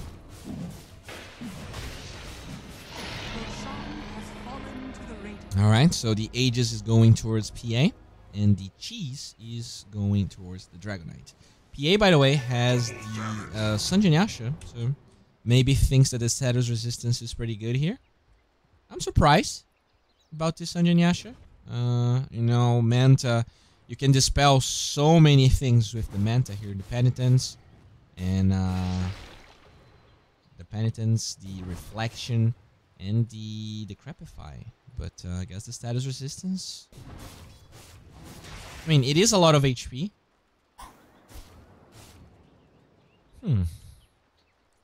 Strength, Agility. Status resistance, move speed. I mean, okay.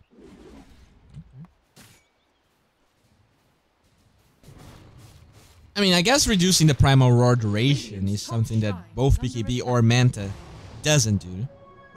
So... yeah, that's okay, and you get a lot of HP as well. The top side of the map, we do see Jarex just chilling around here. Gets level 9, so he is maxing that Divine Favor. The creep now. Look at that creep. Empowered creep. Top shrine is under attack. Now the creep is going... oh, I mean, that is actually important. That one Divine Favor allows the range, like another range creep to stay in this lane, so this is going to push faster than normal, just because he has Divine Favor on the melee creep there. Mikey moves forward, has the Aegis right there, starts laying it out on the tier 2 tower, and he looks like OG They're not that interested in actually defending this. And you know, you need to be careful with one thing. Because the Chen is top, and because this is already pushing, they can just bring another hero here. So OG, as long as they defend this, as long as they hold this as much as possible. Look at it, by the way. Dragon Tail, it looks like that is going to be a dead Tusk, and there is no buyback for that Tusk. It looks like they will be forced to fight into their base. They're not gonna have that play. They will get the deck to fight here. Oh, the RP actually gets wasted. Nice blink out from Thompson. He just gets the blink dagger and completely baits Boxy, and they will be forced to disengage, but they do find a tier 3 tower. So beautiful play by Thompson there. Boxy felt like he was stuck because of the life drain, but if they actually had lockdown to you know, make Boxy pay for that RP, they could do a lot. Unfortunately, I mean, fortunately, anyways, Thompson survives, and they do hold on to their melee barracks. So for now, the barracks advantage is still on the side of OG, but a 5,000 gold already on the side of Alliance. And let's check what Gaben thinks about the probability here. About 75%, so expected. You know, they have this huge PA that is like 30% ahead in comparison to the Terrorblade. And they are they going for a push now that the RP is on cooldown? RP is on cooldown for a minute. They will commit a smoke though. But there is a lot of heroes in the high ground here. Chan and the Terrorblade. He's only level 14, so this is actually pretty low. And now Pycat, he's gonna use his haste rune away, and it looks like they're not going to be able to abuse that RP cooldown. Alright. Unfortunate. MKB ready. Let's check everyone's items again. It looks like Oracle has the urn still. The Dragon Knight with a BKB. The PA with Basher going for the Abyssal Blade. The Magnus here with the Shadow Blade and a gem. And Earth Spirit with the double bracer and a 4-staff. The Tusk doesn't really have much, but he's going for a Blink Dagger eventually. Already has a bracer too. Terrorblade, the Chan, Beastmaster with the Necro 3 and the Blink and Travel. So he's actually farming quite a bit, and he will be sent towards this area of the map. And Thompson with the Blink, Dagon, Veil, they will find no tail here. Nice shard block, but it looks like the Stifling Dagger is enough to shred this boy completely. Jarek's just playing around his bottom side of the map here. Brings Pycat of all heroes to the side of the map. No TP on this boy. This is kind of scary, right? He's now... Okay, they actually lose the Magnus. Huh. Not only they lose the Magnus, they actually lose the gem. Thompson here with his Blink Dagger, and I guess the help of a board, they find the Magnus. This is not great for Alliance. The Aegis, by the way, is about to expire in 11 seconds. They were not able to utilize the Aegis to its full potential. Oh, speaking of Aegis, you're going to get a good Primal Roar here onto Taiga. And they do TP the PA away. That's definitely the brightest move because... Oh, and they lose this tower. Because the Aegis is about to expire anyways. Sab with his level 18. Primal Roar on cooldown. Yeah. So even though it looked pretty good for Alliance, OG, they do grab control of the game. They nullify the Aegis completely. They ended up losing only a tier 3 when it looked like they could have been losing the game pretty much. The gold advantage diminishes quite a bit, and the win probability is going down pretty fast. In terms of like late game, who even has the advantage here? You have a Pugna, Beastmaster, Terrorblade. Beastmaster, Terrorblade is insane, by the way, especially now that melee barracks, like one fight is enough for OG. Like one fight when people buy back, and then another fight is enough for them to win the game. You know, PA with Empower pushes decently well, even the Dragon Knight, but it's not nearly as fast as Terrorblade Beastmaster. It's insane. So, like in terms of abusing buybacks, I think OG's lineup is better. But there is more teamfight, I guess, on the side of Alliance with the Blink Dragon Tails, with the Ebola, and the RP. Speaking of RP, are they going for a smoke here? They do not have one on the Oracle, but they do have one on the Earth Spirit, so they might be thinking about it. But for now, Mike is just farming the top lane, already has the Abyssal completed, and Satanic is going to be the next item of choice. A lot of status resistance on that item. That is definitely, like, not only the lifesteal is amazing on PA anyways, but now that you get, what, 30% status resistance, and you pair that with the status resistance on Inuyasha. Oh, speaking of the status resistance here, it looks like the Mistmaster is going to blink away. But yeah, when you have the Sanjanyasha and Satanic, you are going to reduce the Primal Roar duration by almost half. Oh, Taiga. He tries to move to the bounty rune here, but there are Necronomicons here stopping him from doing it. Okay, he doesn't care. He's just going to get it and run away. They never committed the Primal Roar there, so interesting that OG allows that to happen. They're just gonna keep farming. The Terrorblade is definitely under-leveled when you compare him with the PA. Look at the difference here, level 22. And that is why the Battle Fury is so good. You just jump from camp to camp to camp to camp. It's not about the cleave allowing you to farm. It's about... Oh, okay, they're gonna commit the Primal Roar onto the Beastmaster. They will get enough damage. Tiger, they do get in front of the row, but that stuns the Beastmaster anyways. They're gonna get a good Blink Dagger with that Dagon here. And Sanya commits the False Promise to try and survive. And Thompson will try and TP out, but they have the Abyssal Blade anyways. It's gonna fall. And this is a 2-for-1. They find the Earth Spirit, but it looks like Seb is also going to play the price. The Stifling Dagger stuns him, and with the Blink, they're gonna follow up with Quick Buff. And this is 3 heroes on the side of OG just falling. Very surprised that they decided to go onto the Earth Spirit there. Committing a Primal Roar for a support. Terrorblade keeps on farming. We do see no tail here in the top lane. He is trying to get that Blink Dagger. For now, he needs about 400 gold to complete it. The first buyback is going to be the Beastmaster, and he's actually TPing here. Interesting that he goes here. I guess he just wants to cut up the wave, and he's relying on the Chan to send him back to the base so they can fight. This is a good move, but Glyph is already going to be popped, and they need to address this immediately.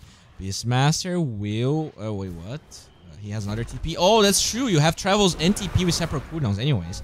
Now they're going to commit a Penitence onto Koikba, and the Metamorphosis is going to be laid down. A lot of damage flying towards the DK. He's going to be forced away. Nice Blink Snowball protecting the Terrorblade, but you cannot... Okay, the BKB is going to be here. Can he actually burst the Pycat down? Where is the Sunder? There you have it. Boxy very low HP is going to be completely zoned out. They do lose range barracks, and the mini barracks are falling. No! Super low HP. Only 5 the mini. The Catapults will be able... the Catapults will find that mini barrack, and now Insania trying to disengage, but he's definitely dead here. Or maybe not. Maybe not. I think he's gonna be fine. Oh, no, he dies anyways, and they keep on chasing. They're gonna find the DK, but still, they lose their mini barracks. They lose their Beastmaster. They actually bought back the Beastmaster, and there is a double damage here that unfortunately... Oh, no, they actually get vision. Thompson reveals the double damage. Roshan is not up, but 15 seconds, so this could be problematic for Alliance. If they believe... If they leave someone here, they will... Oh, this is such a good move by OG. They're gonna give the double damage to the Terrorblade, and they will keep here. The Radiant Scan is going to be used. Jarex, you have to believe, and Roshan is going to be here. They have the Medallion, they have the Penitence, they have the Tag Team. This is going to be a very quick Roshan for them, and I think this is exactly what OG needed to turn this game around. The 7,000 gold lead is not going to feel as effective once they get the Refresher Shard, the Aegis, and the Cheese. So that is a very happy Terrorblade, very lucky Roshan respawn timer for OG, allowing them to stay in the game.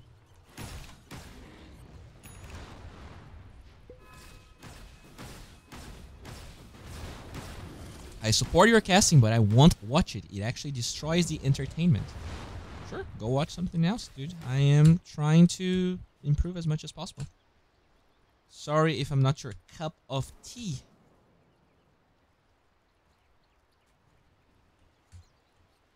Anyways, back to the game. It looks like Sab is now level 20. He gets the Wild Access damage. Surprised. Because I feel like the health is so good against the burst damage that Alliance has. Especially when you only have 9 armor. He thinks that this is the best talent. The PA, already level 25. Gets the Coup de Grace damage. Insania here gets the GPM talent. It's pretty good. Magnus with his level 18 has the better reverse polarity, but still needs more to get the level 25 talent. Not sure if he's gonna get the Empower or the reverse polarity. I guess the reverse polarity duration when you have a refresher is amazing. If you just want to enable your PA, maybe you get the Empower damage and cleave. I don't know. Terrorblade level 19 has a Blink Dagger. Surprising. But it does allow the Terrorblade to get on top of heroes like the Magnus, like this Oracle. And maybe you can force the False Promise on him instead of the PA. And that definitely changes the outcome of the fight. No Tail with a Blink Dagger here. He also has a GPM talent, although it's not as good as the one on the Chen and the Oracle. Chen, by the way, still level 13, so Jarek's struggling a little bit with the Chen. I mean, struggling in levels, but I do feel like he enabled, like he made so many plays possible. Now the Tusk here trying to disengage the Blink Strike towards Magnus, and they even leave the Bellunions there. That's how scared Mikey was of the response from OG. He's gonna clear up the boar, but OG didn't wanna be a part of this fight. And look at that, the Hog giving vision. They're gonna get a good Primal Roar here. They're gonna blink forward with the Terrorblade. A lot of damage coming through, and this is a dead Terrorblade. The Aegis gets wasted. He has Aegis, but it doesn't matter. His Metamorphosis is completely gone. No, Teo has a Decrepify coming from that Pugna, and they keep on trying to fight, but without, I mean, they do have... Alright, he's gonna commit the Refresher Shard, and now finally pops his own BKB. Where's the Sunder? Jesus Christ, Mikey kills the Terrorblade twice. This is insane. They're gonna lose everyone here. I think this game is over, boys. Thompson, he eats the cheese, but it doesn't matter. There's no way he's going to survive this. The Shockwave flies out. That is a dead Pugna, and even with Aegis Refresher Shard, the Terrorblade stands no chance to a 30,000 net worth PA that hasn't power on top of it. Mikey's still looking for no tail. He's going to blink away, but still, even with buyback onto the Terrorblade, this game is looking so grim for OG right here. That first pick PA just proving to be too hard for them to deal with.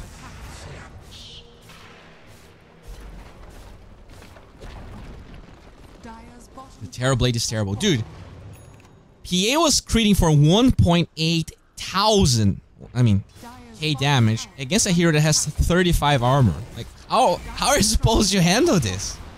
Alright, the Decrepify onto the Dragon Knight. They will commit the Nether Ward as well. They're trying their best here, but they will dispel all of that with the Fortunes. With the Fates Edict, nice Primal Roar onto the DK. Does buy time. They're trying to get on top of the PA here. The Penitence amplifying the damage.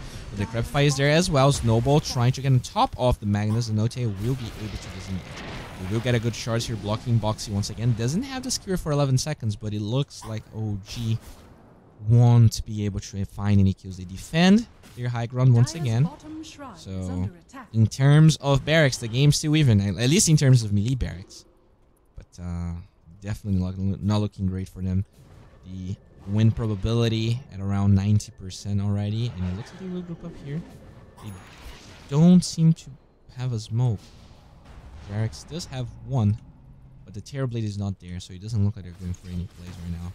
Terrorblade, by the way, got the level 20 talent. He gets the Reflection cooldown talent that was nerfed. Alright. That is a weird. Wow, anyways, going back to the game.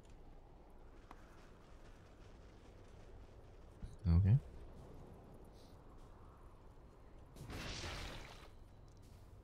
So let's check everyone's items here. They're actually going to commit a smoke, and it's only Jarek's.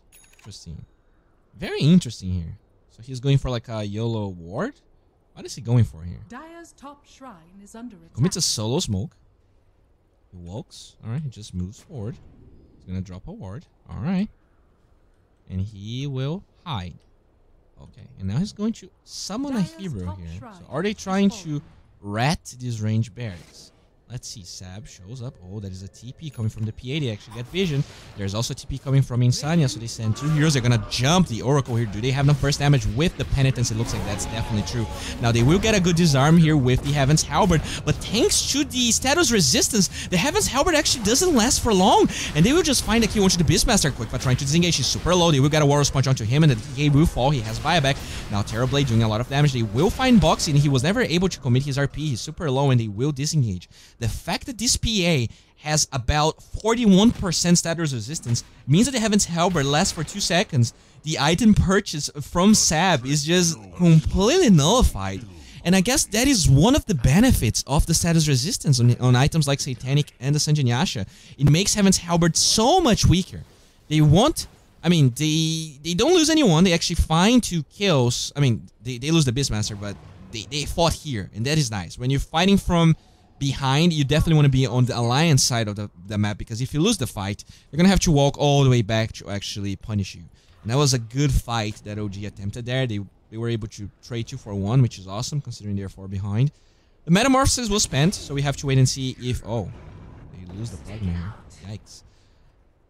I guess this ward was not enough to reveal the PA. Maybe she was blurred. Yeah, she was blurred. That's probably why the plugin ended up dying. So, yeah, I mean, now that the Pugna dies with no buyback, I'm not sure what I said is true because they're already moving here. They have the RP ready. The DK is going to be ready in 10 seconds. Let's see how much I'm going to be able to pressure this. Now, Mikey actually buys himself travels. Blink Strike forward with the Abyssal Blade. The damage is insane. The crit just destroys the Chen. BKB is forced here. Pycat needs to BKB to get a Sunder off and they will roll. They will stun him. Oh no, the damage is insane. The silence is there and he will definitely be forced to buyback here. No buyback onto tops and they will commit the Ebola, zoning everyone away. They will commit a Primal Roar buyback onto the Terror Blade. They will try and fight this. Beastmaster somehow finds himself buyback. Taiga, very low HP. They do commit the Reflection and they are trying to dive the Tier 4s. The Tier 4s are already falling. They will commit another Stifling Dagger. Look at the damage here. Sab loses 20% of his HP. Another death. Buyback onto No Tail. They're completely out of buybacks. Pugna still dead for 30 seconds. Another Stifling Dagger. The Snowball forward with the Warrior's Punch. They try to get on top of Insania, but he's very tanky. They're gonna lose the Tusk. There's a dieback onto No Tail. They blink out from the Terror Blade. They're gonna commit the BKB here, and it looks like this is going to be a dead end. They commit the False Promise. And Alliance, they just die for the prize, and they just get a pretty, I'm not gonna say easy win, but pretty straightforward win. They were ahead the entire game, and although OG, they pulled some nice punches here and there, the PA Magnus was way too hard to deal with. Alright. So, thank you all for watching, guys. I know my casting needs, a lot of work.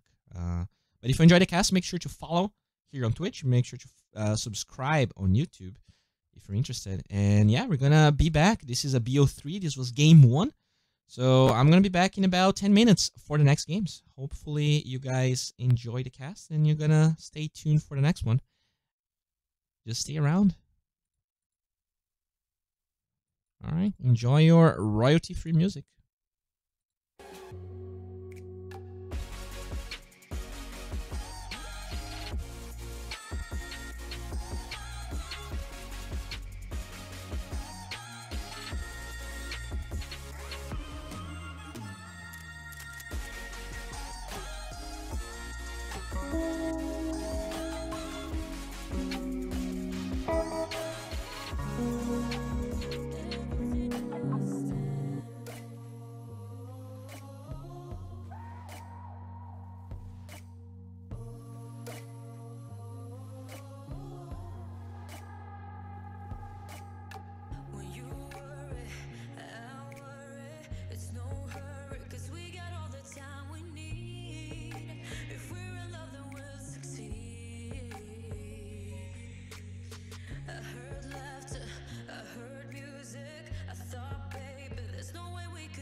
I wanna get closer, wanna come over.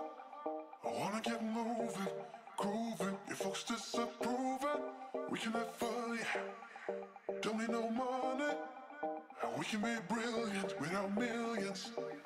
Baby, it ain't no closer. Wanna come over. I wanna get moving, grooving. Your folks disapprove it. We can have fun, yeah. Don't need no money.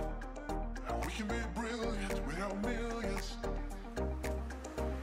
Get up and down, get up and down, get up and down and move around. Get up and down, get up and down, get up and down and move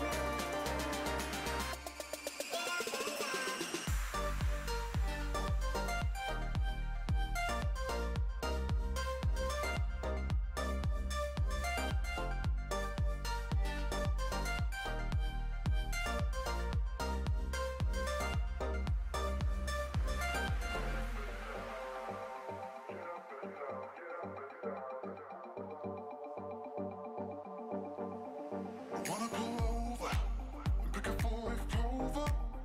I want you to kiss me, diss me, and say you really miss me. We can watch stars, yeah. And we can dance on top of cars, yeah.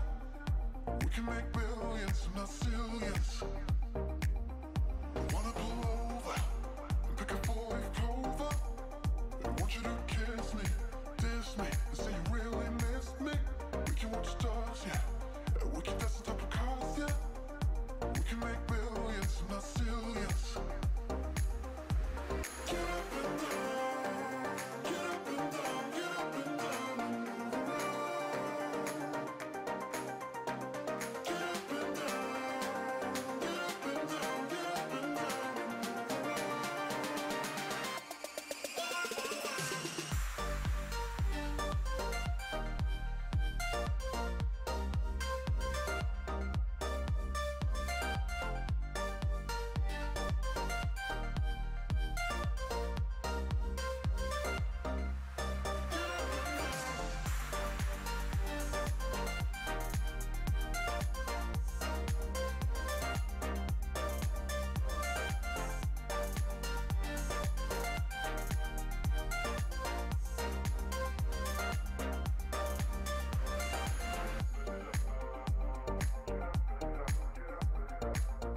Greetings and salutations, good fans. This is game 2 between Alliance and OG, and I hope you guys are hyped up because Alliance, they get their Phantom Assassin once again, but this time without the Magnus. So OG, they think that the problem was the Magnus, not necessarily the PA. They're going to remove that hero and they're going to pick Dazzle. So Dazzle was a hero that OG banned in the first stage, and now they're gonna get the Dazzle. And let's see what they have in store for us. So they ended up playing the Chen with, it was a Chen and Tusk combination, right? It was Tusk being played by No-Tail and the Chen from Jarex. I hope they give Jarex a better hero. I heard it can scale a little bit more than that Chen.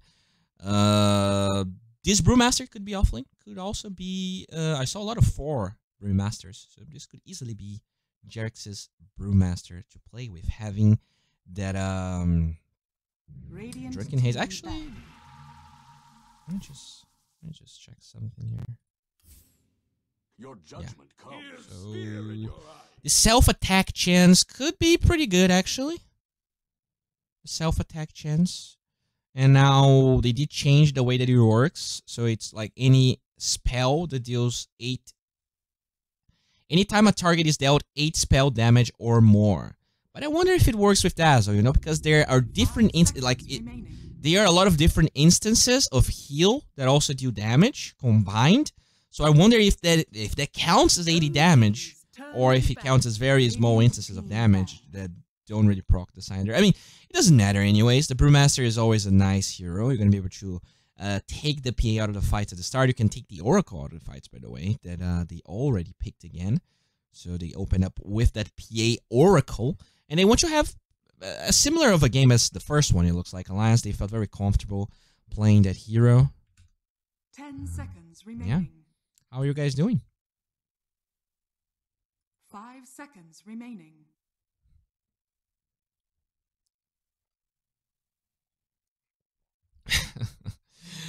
Been listening to those songs for a year now. Yeah, I mean, I agree. It does get pretty tedious. Turn to ban.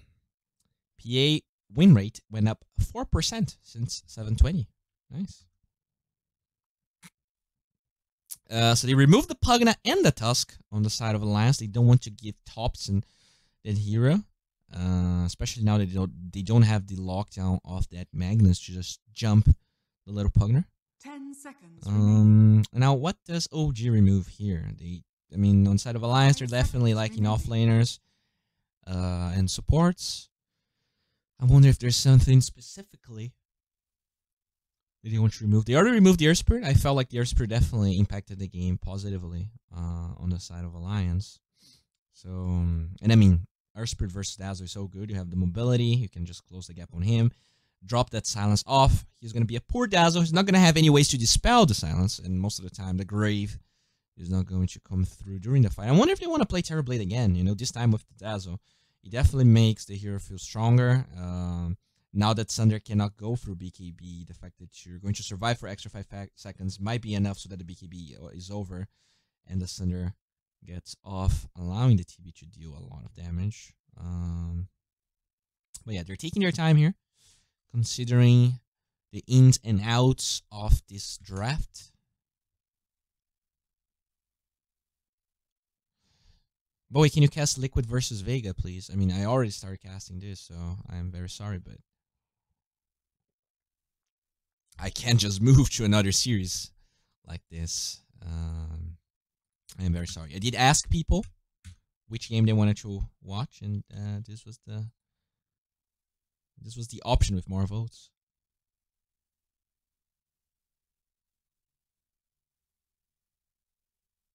OG's turn to pick. Alright, they're gonna take the Sand King. Now, that is a hero that I didn't saw a lot of people playing, but it is very strong right now.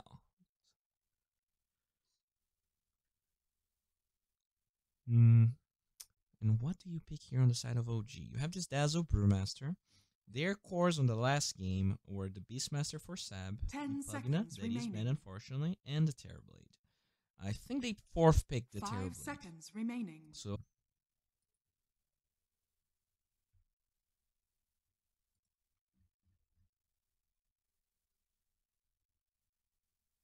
Wait, what? The stream actually... Hello? You guys hear me? Is the stream down? What the fuck?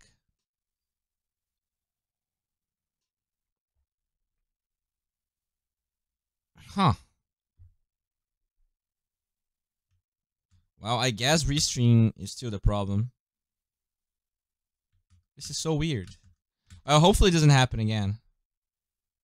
No. Like YouTube was up, mate. But it could still be restream because, you know, their connection to Twitch might be bad. Well, I don't know. Alliance taking their time here. They're actually burning through a lot of reserve time at the start. What is going to be their pick? No Urspring, huh? No Dazzle. No Rubico. No Tusk. I guess you could go for something like the Wyvern here. It is... I guess if you don't like to play Mirana, it might not be as good. But I like to... You know, having the Wyvern allows you to deny it from OG. I guess, I mean, they already have two supports anyway, so it's not like they're going to pick Wyvern. And they decide to get a Clockwork. Pretty good versus both Dazzle and Shadow Shaman. No, the fact the Grave is not as effective if you actually lock them down, so they can't really run away. Having the initiation to cancel Shackles, to get on top of the Brewmaster. The Battery Assault prevents the Primal Split, as long as only the Brewmaster is being hit by it. So yeah, there's some good positive things about this Clock Boy. And it looks like they're going to pick a Morphling for OG. Most likely going to be Thompson's Morphling. I guess Spycat also plays the hero, so this is kind of a trump card. You don't really know if this is going to be safe lane or mid Morphling. But considering that there's a Clockwork that is a 4, I think this could be a safe lane Morphling because it allows the carry hero in the safe lane to not feel threatened by that clock. 10 seconds remaining. 5 seconds remaining. You need to fix the brightness of your display. I can't see a few parts on the display. I am pretty sure, like, that doesn't matter. But if more people agree that the brightness is bad, let me know.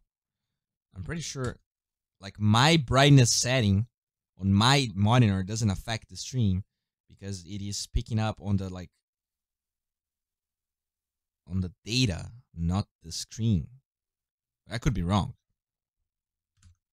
Because like if I turn my screen, if I unplug my monitor, you're still going to watch the stream just fine. You see? At least I think that's the case. Whereas Anna is on a break because he is now just enjoying blackjack and hoes on Las Vegas. I'm kidding, guys. I don't know, but he just wants to enjoy life. He's a young boy. They're gonna ban OD. So this OD ban is weird because this means that it could be mid-morphling anyways. Or they want to pick a hero. Oh, I think... What if they want to play the Husky? What if they want to play the Husky on the side of OG? They do have the last pick this time, so let's see what Alliance is going for here. They don't really have a lot of reserve time, so they have to decide now what the hell they're going to do with their draft. They ended up picking this Batrider, which is already here that deals with Clockwork. So not only they pick the Batrider... So the Shadow Fiend Morphling matchup, it's kind of annoying for the Morphling. You know, he can get bursted down quickly. We were already considering the Morphling to be in the safe lane anyways. So probably going to be played by Pycat. Let's see what OG has in store for us and what are they going to pair versus the Shadow Fiend in the middle lane. 10 seconds remaining. They don't really have a lot of reserve time. So heroes that Thompson plays. Invoker could be maybe a decent choice, although the Shadow Fiend might just destroy that lane just because of usually Thompson plays Quals Wax and the Shadow Fiend would get too much damage for him to deal with. If it's not the Invoker, there's Husker, but I wonder, especially now that there's no magic resistance on the Husker, can the Husker even lane versus the Shadow Fiend? Maybe not. OD got removed, so that is another hero that he's been playing that is not available. Monkey King doesn't look great versus Shadow Fiend either. So I don't know. What can Thompson play here? Oh boy, that is the Thompson Skyref. Boys and girls, it's time to vote. You were all cheering for OG. They did not win game 1. Can you cheer harder, or do you think you're gonna go back to Alliance? Well, time will tell. But first, guys, everyone that is on Twitch has the chance of participate and vote on who they think is gonna win based on the draft and their hearts and their biased minds. So who's winning game 2? Type 1 for Alliance, type 2 for OG. And yeah, guys, if you're watching on YouTube, make sure to drop by the Twitch stream if you want to participate on this. Make sure to sub on YouTube and follow on Twitch. You can sub on Twitch as well. I don't mind. But only sub if you actually like my casting and my streams. And yeah, let's go. Mikey is going to be playing the PA once again. A quick Shadow Fiend versus Thompson's Skyref.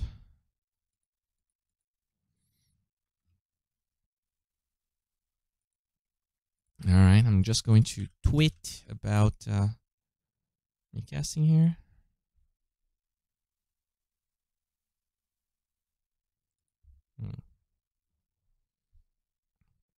Wait, I voted Alliance on game 1 because TB was on OG.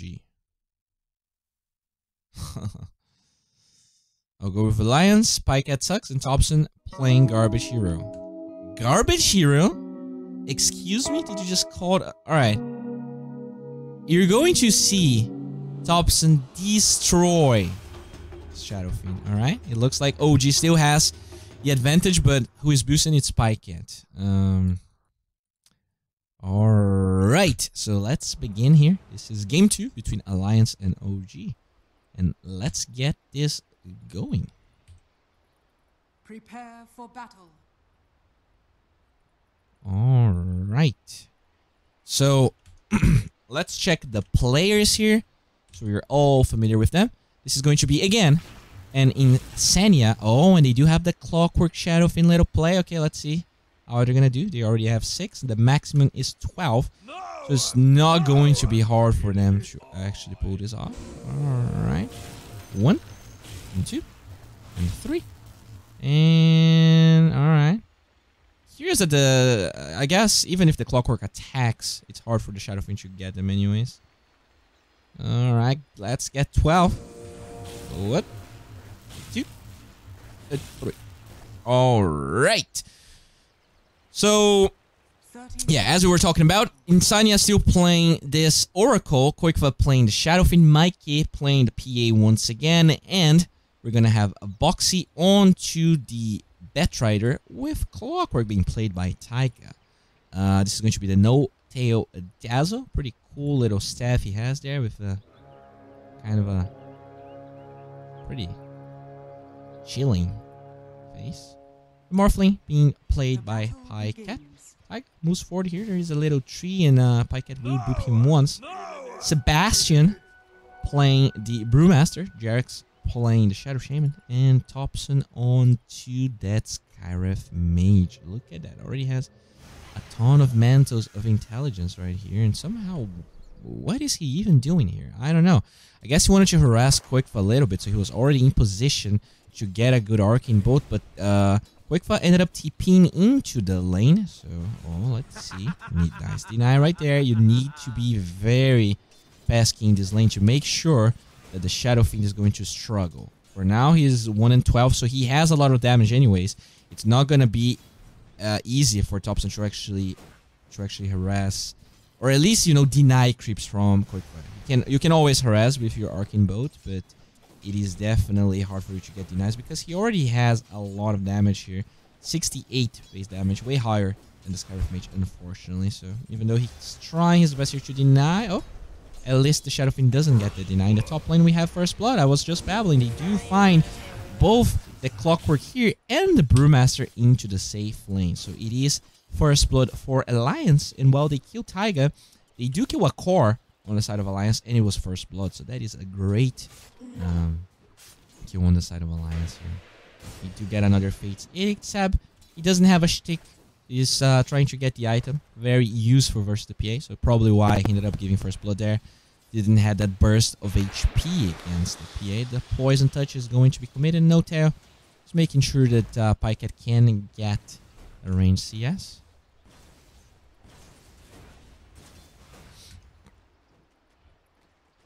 Top lane, it looks like Jax is going for a pull. Another tri lane here. It is going to be... Oh, nice deny there by Pycat. And it looks like Sab is gonna be chilling by himself again. This time this is a defensive tri lane on the side of OG, so it looks like they they feel very confident about the tri lanes here. Can you get this? Oh, too much base damage. Doesn't find that one. In the middle lane, 6 and 1 versus 13 and 16 onto the Shadowfiend, although 12 of those denies were from the cogs, so they don't count. And now Topson, he starts to play very aggressive here because he needs to harass the Shadowfiend. If he's getting that many CS, he's going to have to pay in terms of salves, so that you know, the CS that he gets is not as effective. So look how much pressure Topson is outputting here. He has the Enchanted Mango as well, the raise to get the range CS. But yeah, just a lot of harass in the middle lane. We will see a kill there eventually. I need to pay tabs because I think this could go super fast. This lane is actually very hard to get kills unless Sab misplays a little bit. There is some burst damage onto the Oracle, especially when he gets level 3, but for now, doesn't have that Purifying Flames. In the top lane, we do see the Hogs being committed here, trying to get the denies, but no tail. Very pesky with his right clicks. The Poison Touch is going to be applied onto Taiga. Jax shows up. He has the Shackles, but he gets instantly cancelled by Taiga. And now they are trying to fight this Boxy being zoned out. They do move forward with the waveform. The Grave is going to be there. Can Jax actually get this kill? The right click from the Shadow Shaman is not going to be enough to find Batrider, but they do get the Clockwork. And they do not lose Jax. The Grave is on point, and he had the Fairy Fire anyway. So that was a great play by OG, and they are able to find it. Still, 21 and 18 on the Shadowfiend versus the 13 on the Scarif Mage. Definitely pretty hard for Topson here at the start. He's going to drop some items, commit his Mango, so he can keep harassing the Shadowfiend.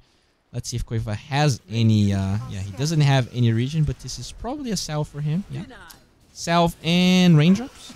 So he will have some extra mana region as well as some protection. He pops another salve as he hides here. And Topson finds himself a double damage. It's pretty good. He has a lot of base damage thanks to all those no talismans and the mantle. But look at that Boxy trying to farm a stack here. And he's trying to commit for it. But the damage from that Poison Touch is pretty scary. He needs to be careful. A lot of Sticky Naples being committed. And it looks like they're going to share the stack here. Pycat actually stealing quite a bit of those creeps. But yeah, at the end of the day, the net worth advantage is on the side of OG even after farming the huge stack. Concussive shot here, just trying to break the infused raindrops as much as possible. And Quickfa commits probably his 5th salve in 4 minutes of game. He's being pretty patient. He knows that he's winning the lane, so as long as he doesn't die, he's going to be fine. And that's probably the best that Topson can do. Just pressuring the Shadowfiend as much as possible. But he's already level 4 versus the level 5 and a little bit from the Shadowfiend. So definitely not an easy game. We do see Boxy here being harassed by No Tail. He's going to force a Shrine, which is nice. But this also lures Taiga here, and they do have this Battery Assault. Can they close the gap onto No Tail with this TP from inside? They can. And it looks like No Tail, he might commit his Grave here, but he cannot TP out because of the Battery Assault, and he is going to fall eventually in the middle lane. Another Arcane Bolt flying out. That's the last Infused Raindrops charge. And they actually show up here with Jax. He's taking some tower hits. Do they have the burst damage? Quickfa is probably interested in actually finding this kill. He will get the kill onto that boy. But can they get Quickfa? Oh, they can. But they're going to lose the Skyref for that. So that's a double kill for Quickfa. They do find the kill. And it looks like Shadowfiend actually gets the kill before Topson finds the Shadowfiend, which is pretty sad. Because that only increases the experience differential between Topson and that Shadowfiend. In fact, Topson doesn't have a TP, whereas the Shadowfiend has one. So this just further increases this poor situation that OG is facing in the middle lane. Very sad for Topson here. Doesn't have boots because of this build. And yeah. Oh, No Tail booping Insania here, zoning him away. It looks like Sab is trying to battle Mikey, but very surprising that Mikey has the experience advantage in this lane. Only level 4 here onto Sab, and now he gets zoned out. Doesn't have the Tinder Brew, but he has the Drunken Brawler. They will commit a Fate's Edict there, trying to get on top. No Tail has the Poison Touch. They will get the Shackles. Sab wears the Clap. They will be able to blink out with the PA. And now they try to re-engage the Stefan Dagger onto Sab. There is no blink strike for 5 seconds. They will commit another Fate's Edict. And now the Shackles onto Jarex. All grave onto Sab. He's going to be able to disengage Mike with the blink strike 4. They do have this clockwork here. Jarex, he is going to fall, but Sab does survive thanks to that grave from No Tail. Mike gets level 6, by the way. And this is a very strong showing here from Alliance once again in the early game. Oh, hello, Alliance. Boxy trying to farm some creeps here. Does use the high ground to disengage from Pyket's waveform. And now Jarex looking for the Batrider. They might be... Oh, right, nice. Flame break there. Trying to zone Jarex away. Jarex is actually faster than the Batrider. There is only boots onto the Batrider, whereas there is a Windlace and boots onto the Shadow Shaman. They will find Boxy here, and with the damage, they will finally burst that boy down thanks to the morph from the Morphling. Shadow Fiend already level 7. The Scarif Mage is level 6, so Thompson did recover a little bit, and he is going for the classic Thompson build for no talismans with treads into Kaya most likely. Just commits his concussive shot as well as that Arcane Bolt. For now, he has 1 point in silence. Very useful versus the Shadow Fiend races. But once again, Quickfire buys another salve and he goes back to the middle lane. So let's see how is the net worth going, right? It looks very good in terms of CS. Oh, hello, Taiga with that haste rune. Actually, that's a haste rune onto Jarex. Taiga was just trying to rotate and he gets destroyed. I heard a haste sound and I expected a clockwork to be there, but yeah, I was wrong. So yeah, in terms of net worth, the Shadow Fiend is actually behind the Scarif Mage. So, you know, you see this boy here, 2-1, and you see the Shadow Fiend 2-1, but the CS is ridiculously huge for the Shadow Fiend. But the fact that he committed so much salves actually hurts the Shadow Fiend at the end of the day. In terms of net worth, Thompson is 300 gold ahead. Yes, there's some experience advantage for the Shadow Fiend, but you know CS can be so misleading sometimes. Thompson, level 7 here with his boots, looking for someone to play with, and he might just find Boxy. He has this ward, and look at that, the silence with the concussive shot and the arcane bolts. The damage is through the roof, and with the second one there is no stick on to Boxy, and he will fall. Killing spree for Thompson. It looks like they will not only get that kill, but Thompson farms the last tomato and center. Pretty good rotation, and he will get himself Tranquil Boots. Interesting. He would usually go for the trads, but decides against it. Gets more move speed. Very valuable, you know, versus heroes like PA, versus heroes like the Clockwork. Alright, Thompson. Trying to get in. Where is the concussive shot? Actually hits the creeps, unfortunately. The Taiga Clockwork was out of vision when he commits the spell. Radiant's top tower is under attack. Alright. He will commit the Fate's Edict here. One raise, not enough to find that kill. The Shadow Wave region, and it looks like OG, they want to set up here for the bounty runes, but Mike, he shows up with the Stifling Dagger onto Thompson. He doesn't have a lot of armor, and now with Taiga showing up, closing the gap. Do they have a grave onto Thompson? They don't. The Dazzle was not there, and they will try and get on top of Seb. Where's the next raise? They actually get a grave onto Seb. He's going to get the bounty as well as disengage from the fight. Waveform forward from Pyket. They will get a kill onto that Taiga Clockwork. So Alliance are going to be repelled away, and it looks like they do trade 1-for-1 at least in this on this bottom side of the map.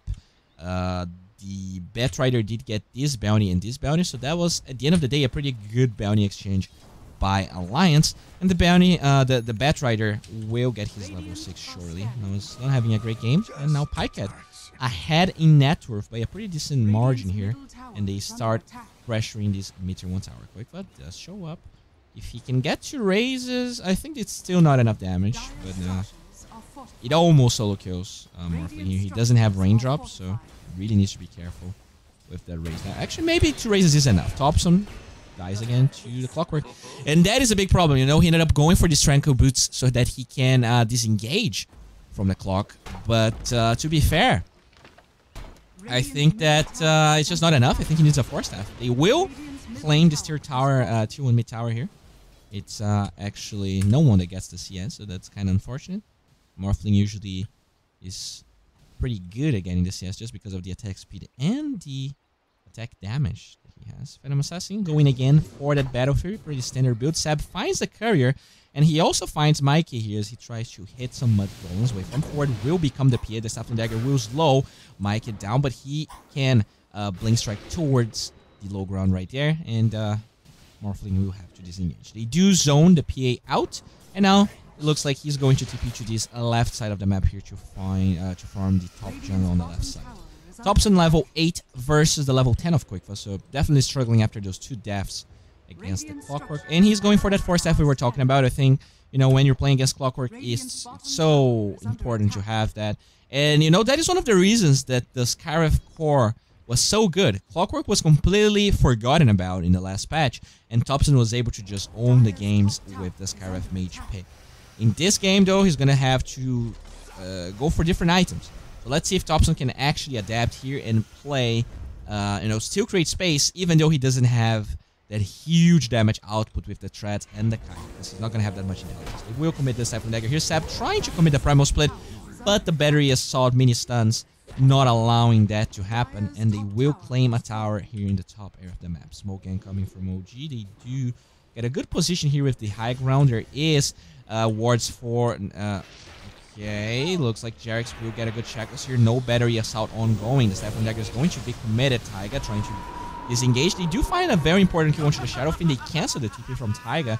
Can they get on top of him? Nice shackles once again, and that is a good rotation for OG. They do TP Mike away, but they do find 2 kills, and Thompson was a part of all of those kills, so he's pretty happy about it. It looks like his 4 staff is already done. Is that correct?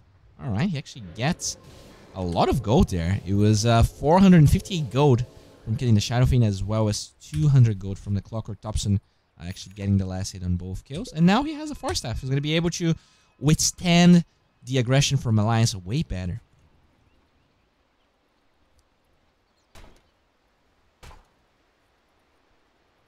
Okay.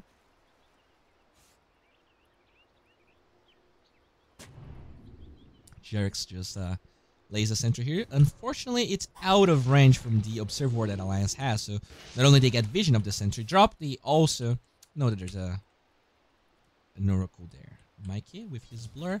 May looking for a Jarex. So the smoke is going to break. They do move forward. Jarex with the Serpent Wars as well as the Hex. They will commit a false promise there. A lot of damage coming from that Mystic Flare. He blinks towards Insania, but it looks like the damage is going to be enough. Oh no, Mike is so low. They're going to lift him into the air and actually disjoint one of the Arcane Bolts. Can they actually get on top of PA here? They need to find that kill. Mike is going to Blink Strike towards Insania once again, but they do get the concussive shot. Another lift, and it actually disjoins the damage once again. What are they doing? Sab, you need to find this kill. They will get on top of Mikey, but the clap is not gonna land. Mike is just making magic here. They will finally another Blink Strike towards the Clockwork, and the Cogs is zoning them down. Can they finally get that kill? They will. Stolen Stifling Dagger with the Arcane Bolt. They will blink forward with the Morphling, and they will find Taiga here. He has an Arcane Rune, but the Stifling Dagger with the Blink Strike gets a killing spree for Pycat, and they finally kill PA after hours, it seemed like, of a chase.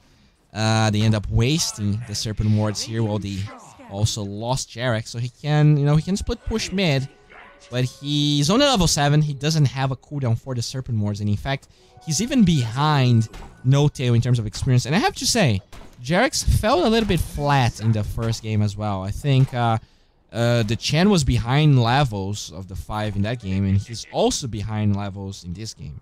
So I guess, No Tail playing at Dazzle is going to be in the backlines a little bit more, so maybe that's why he's surviving in fights more than Jarex. But yeah, No Tail only died once, whereas Jarex died 3 times. We do see Quickfoot here trying to set up.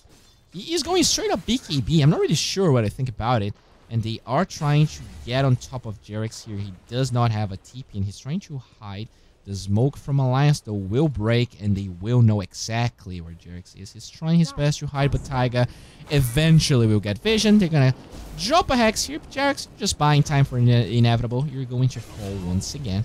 And the raise from Quickfoot finds that in the bottom lane. They do get a good engage onto Mikey, but the false promise once again allowing him to keep on fighting. They will get the Fate's Edict onto the Morphling. He has no waveform for 10 seconds. They will regen Mikey to full HP. Some Arcane Bolts flying out, but not enough damage to actually get on top of him, and he will completely forget about that fight. Still though, there is a Catapult Wave here in the bottom lane. It doesn't look like Alliance will be able to defend it, especially with the PA TPing into the middle lane. And look at that with T. Oh boy, there's so much damage coming from Thompson here. He has the Force Staff. He doesn't care about your hookshot, Taiga. In fact, you might be dead right here. 2 seconds for the next concussive. Can they get on top of Taiga? They can't. Thank you very much for your follow in the bottom lane. They do get a Poison Touch onto Batrider here. They will reduce the magical damage, but Poison Touch is actually physical. They commit the Primal Split. They are getting on top of Boxy. The Requiem of Souls here zoning Thompson out. He has Force Staff in 2 seconds. Nice hacks with the Serpent Wards being dropped. OG, they actually get a good fight right here. Quickfa completely locked down by the wards, and they will find that kill. Taiga trying to at least find Jerks. He will find that bad boy, but can they get on top of Taiga? Thompson doesn't have a lot of mana, and it looks like Sab doesn't have it either. So they will clear up the wave, and they will pressure this tower. The Catapult ended up dying, but I'm pretty sure they might be able to find this tower eventually. OG, they ended up getting 4 kills, I want to say, against only 2 on the side of OG, and the win probability definitely on their side, but not by a huge margin. Only a margin, only about 60%. No tail will go for tower deny right here. Nicely done. Dire's middle tower has been denied. Alright. Morphling already has an Ethereal Blade, by the way. So let's check out everyone's items here. Oracle with the Urn. Pretty similar build to the first game. Shadowfiend going straight up BKB. I guess afraid of that Ethereal Blade. The Battle Free only gets completed now. So that is definitely not the greatest timing from Mikey. Although he will start farming super fast now. Oh, hello. Boxy actually blinks out of that concussive shot. Very impressive. So Thompson, he is going to be forced to disengage right here. He's going for that Kaya as we talked about. Definitely has less damage because of it. It looks like the Batrider has a blink and a boot here with a smoke gank. In the middle lane, it looks like Pycat is just farming, and the Clockwork with Tranquil Boots as well as 2 braces. Going for a Force Staff as well. Dazzle has, it looks like he wants to get a Necronomical, and that is pretty good just because of bad juju. Morphling has the Ethereal Blade going for a Mancer. Oh, the missile into the Roshan Pit completely predicting what OG wanted to do, which I feel like was just going for the Roshan once the Serpent Wards got ready. Brewmaster with the Vlads, very good against PA, and with the Morphling just because he has so many stats, it increases his base damage by a huge margin. And the Skyrith Mage from Thompson here, very close to that Kaya just trying to set up here. He also has this Tinker Ward, which gives him vision to get on top of everyone. So he's just playing around this area. That's what he wants. That's what he wants to do for a while. Shadow Fiend will show up right here. And the BKB is going to be completed. So I wonder if they're going to try and bait the quick for Shadow Fiend here, if they're just going to deliver the BKB. Yeah, they're just going to do that. And now it is indeed pretty hard. Dire scan here, so they were expecting someone to be here. Thompson expecting the Shadow Fiend to be here. Oh no, you have to be careful, Thompson, because there is a BKB onto this boy. If you commit too hard, they will commit the Fate's Edict, preventing the damage and healing Quickfa back up. He doesn't panic. BKBs there. And the Kaya finally done onto the Skyrith Mage. Top lane. We see OG setting up for the Baroness right here. The missile is going to fly out. They do have hookshot available, so let's see if they can actually get on top of this. The lasso will stop Jarex from getting the Baroness rune. It's Boxy that steals that one. He's going to get the Hex there, but he will be farmed by the Shadow. Now, do you go for this? There is hookshot available. They could have potentially initiate on you, but Sab is pretty tanky. It looks like they don't feel comfortable trying to dive the Brewmaster. In the middle lane, we do see both Thompson and Pyke together. Concussive shot just to clear up the wave. And it looks like they're all going top here. I'm not really sure what they're doing. There is a ward that revealed. They actually have 2 very good wards here. One gives this vision. One gives this vision. So they get vision of both entrances on this side of the map. And now they're trying to collapse onto Alliance here. And they don't have a lot of heroes. They blink out from Boxy. There is BKB onto Quickfa. So I wonder if they're going to try and get on top of this boy. The Silence with the Arcane Bolt. Quickfa finally pops the BKB. And they are trying to keep on chasing the 4-step forward. They really want to fight Quickfa here. There's going to be a waveform in a couple of seconds. Pycat does give up onto the chase, but they zone the Shadow Fiend completely. They waste his BKB charge, and it looks like Insania is going to be dove by this Brewmaster. He actually doesn't find the best angle right there, and Insania just TPs out. There's no cancel. The Serpent Wards also get committed. It looks like they were able to find a kill into the Batrider, but is it enough? Like, you commit Serpent Wards for an offlaner that already committed the lasso anyways? I don't know. Quickfa keeps on farming here with his level 14. Not really sure what he wants to get next, but the PA just gets destroyed by Thompson. Even with all that physical damage, since she cannot close the gap, since she doesn't have BKB. By the way, the BKB is getting ready. She needs about 700 gold.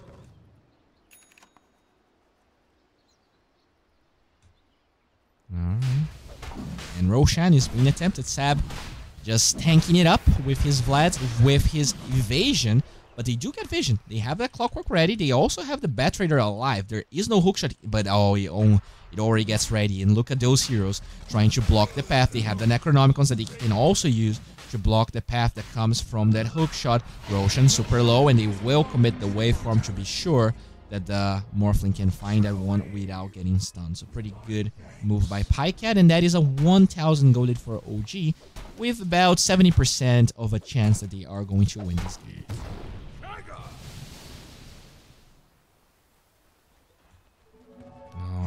Alrighty. So no Teo here. With his Necronomicon ready, already farming some creeps, some ancients. That cooldown reduction is amazing to have. And he's just gonna keep on farming. Bad Juju. It looks like this boy just wants to scale as much as possible. The Shadow Shaman definitely struggling in that scalability. Only level 11. Sab finds himself a Blink Dagger.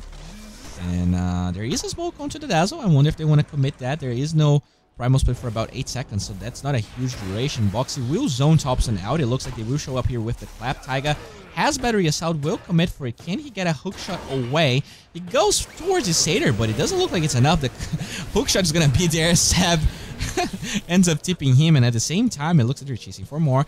Looks like Mr. Pycat wants to fight with Insania here. There is a False Promise available. He even stole the Fortune's End, and Insania is now forced to commit a False Promise, but Pycat doesn't want to give up. He does get the Fate's Edict onto the Morphling, so he cannot right-click, but that also nullifies the damage from Batrider's Flame Break. It looks like this is PA's BKB, if I'm not mistaken.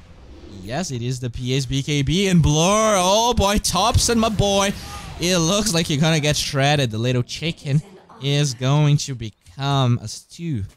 They find the, I think that's the second time that Thompson is looking for a play, and the BKB gets ready as he finds the enemy that he's going for.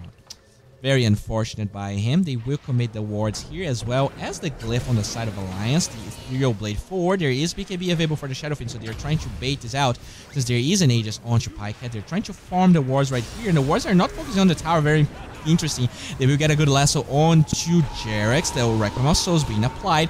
That is a double kill for Quickfall already. The only heroes alive are both the Morphling as well as the Brewmaster.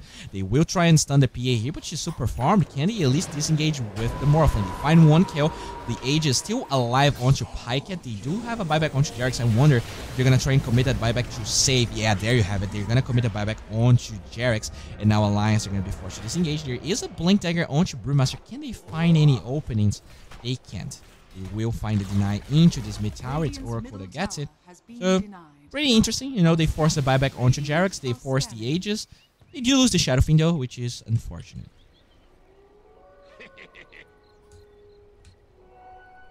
Waters rise. Mine. Alright, OG. They do find a lot of bounties there. 3 bounties for OG. Pretty good trade. And MKB now ready onto the Morphling. So, Ethereal Blade, and so he goes with Ethereal Blade. He's like, well, I'm going to destroy this pig until she doesn't have a BKB. She gets a BKB, and now there is Monkey King Bar available. I'm going to commit a smoke. Let's see if they can get on top of the PA. By the way, the Shadow Fiend, he is actually... Alright, they're going to try and engage right here. They're going to take the ward down. And look at that Hex. They're going to find a Clockwork. Nice False Promise. Dispels the Hex. And now they're trying to disengage. Clockwork tries to TP out. They will cancel that TP. And Taiga taking a lot of damage. The Morphling becomes the Clockwork, doing as much damage as possible. It looks like the Oracle already fell down. Nice hook shot away this time. It does work. OG has vision of this, but I'm not sure you're going to be able to close the gap. Oh, look at the missile. Giving vision right there. Damaging Taiga. He does regen quite a bit from that False Promise, and it looks like he's going to be fine. The PA keeps on farming him in this bottom lane. Already level 20 with the triple Stifling Dagger. And just destroys the wave right here. They want to try and commit for this tower, but there's already a Jax in the area. The Batrider lays a ward right here. It looks like Seb will get vision. They don't really have a cancel though, so the Batrider will just disengage. They do get the D ward though. Pretty good awareness by OG, and the game is all over the place here. Only a 1,000 gold lead. This game is super even, kind of similar to the early game on the first one, to be fair. Like it was relatively close. It looks like Mr. Thompson ends up getting the Arcane Bolt per cast. Usually he learns the Ancient Seal cooldown when he's like snowballing like crazy, but that was not the case here. You know, he's 11, 4, and 3, but usually like he died too much in the early game. If you can just like get away with murder, you get the Ancient Seal because you're constantly killing people and they're dying, so they're not building their BKBs. Once the BKB is on, you just want to be able to clear up the wave because you can't just like dive people anymore. Thompson with that 2 Arcane Bolts is gonna become yeah, now he has 3 because the Aghanim Scepter is completed. Yeah, I'm not crazy. Anyways,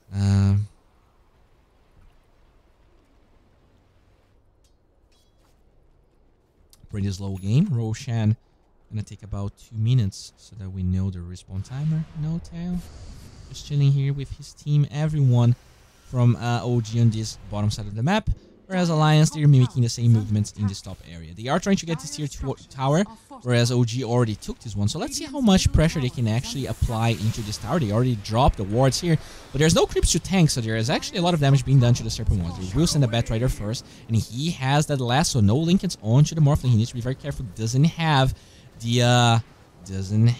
the Aegis anymore. Batrider though keeps on looking. Will find Thompson. That is a very good kill. They will commit the Ethereal Blade right there. Jesus, that is a dead Thompson. Morphling pretty low. Will commit the waveform away, trying to disengage. The Primal Split is there, but look at the PA just... Jesus! Mother of Christ, they will just destroy that poor little Brewmaster with 2 attacks, and they do save Notail, but 2 cores dead thanks to that lasso. They did a lot of damage to the tier 3, but still, very hefty price for it.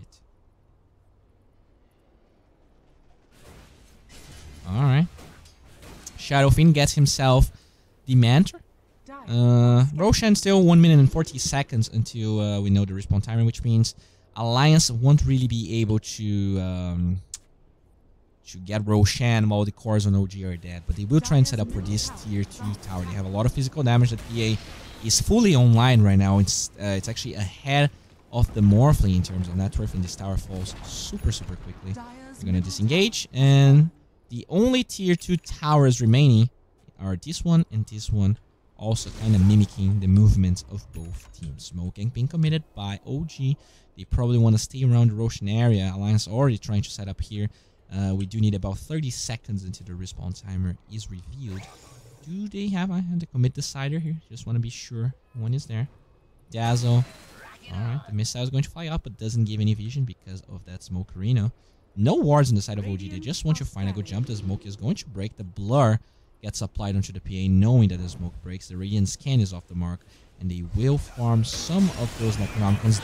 Beautiful lasso onto the Dazzle. Look at the damage. Seb is already at 20% HP because of the Stifling Dagger. Waveform away, and OG again. The PA just proves to be such a huge problem. Nice use of that Aghanim Scepter from Thompson. Forces the BKB onto the PA. They will commit the False Promise onto the Clockwork, and it looks like the wards blocking the path from Alliance will be the only reason OG actually survives free at all.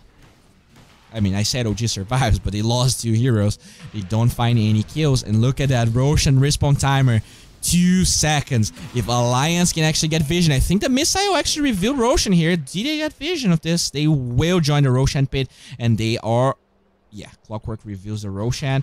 And alright, they know that there's buyback here, that there's BKB here, so you need to be careful, quick, but still holding on to the BKB for a long time. So very conservative on the BKB usage. Will pop the Shrine, he's going to be okay.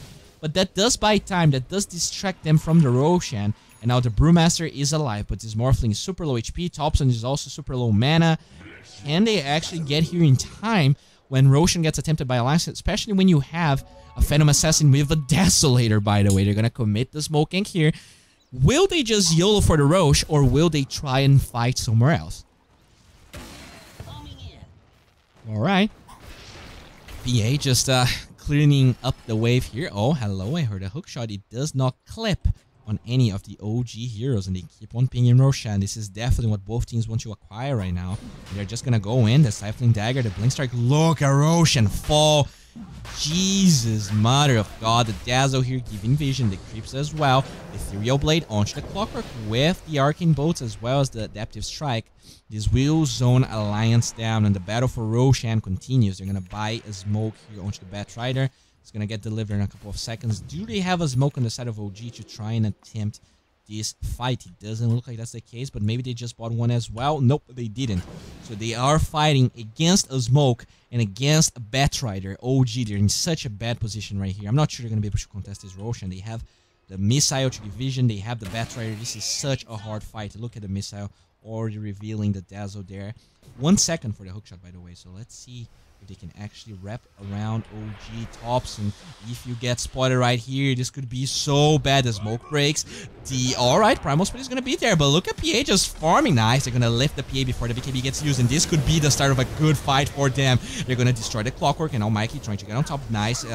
Gold Scepter onto the Dazzle right here. He's going to survive for a while. Mikey Blink Strikes away. He doesn't have that BKB anymore. He's going to buy back the Clockwork as well. And the damage from Thompson starts to add up. They will get a good Hex onto the Phantom Assassin, but the damage reduction from the magic damage reduction from the Oracle is there. Look at the double cogs. They will commit the Requiem of Souls. The damage is flying through. They do get a good grave onto Thompson. The lasso onto him. He has a Force Staff. He goes to kill the Batrider, and Taiga trying to disengage. We got a good clap here. Seb doesn't have the Primal Split anymore, but eventually OG actually powered through 2 buybacks on the side of Alliance, making 3 with the Oracle as well. They're gonna get a good shackle onto the PA. She doesn't have BKB for 20 seconds. If they can actually burst the PA right here, this could be disastrous for them. The False Promise did buy time, but they just die back onto the PA.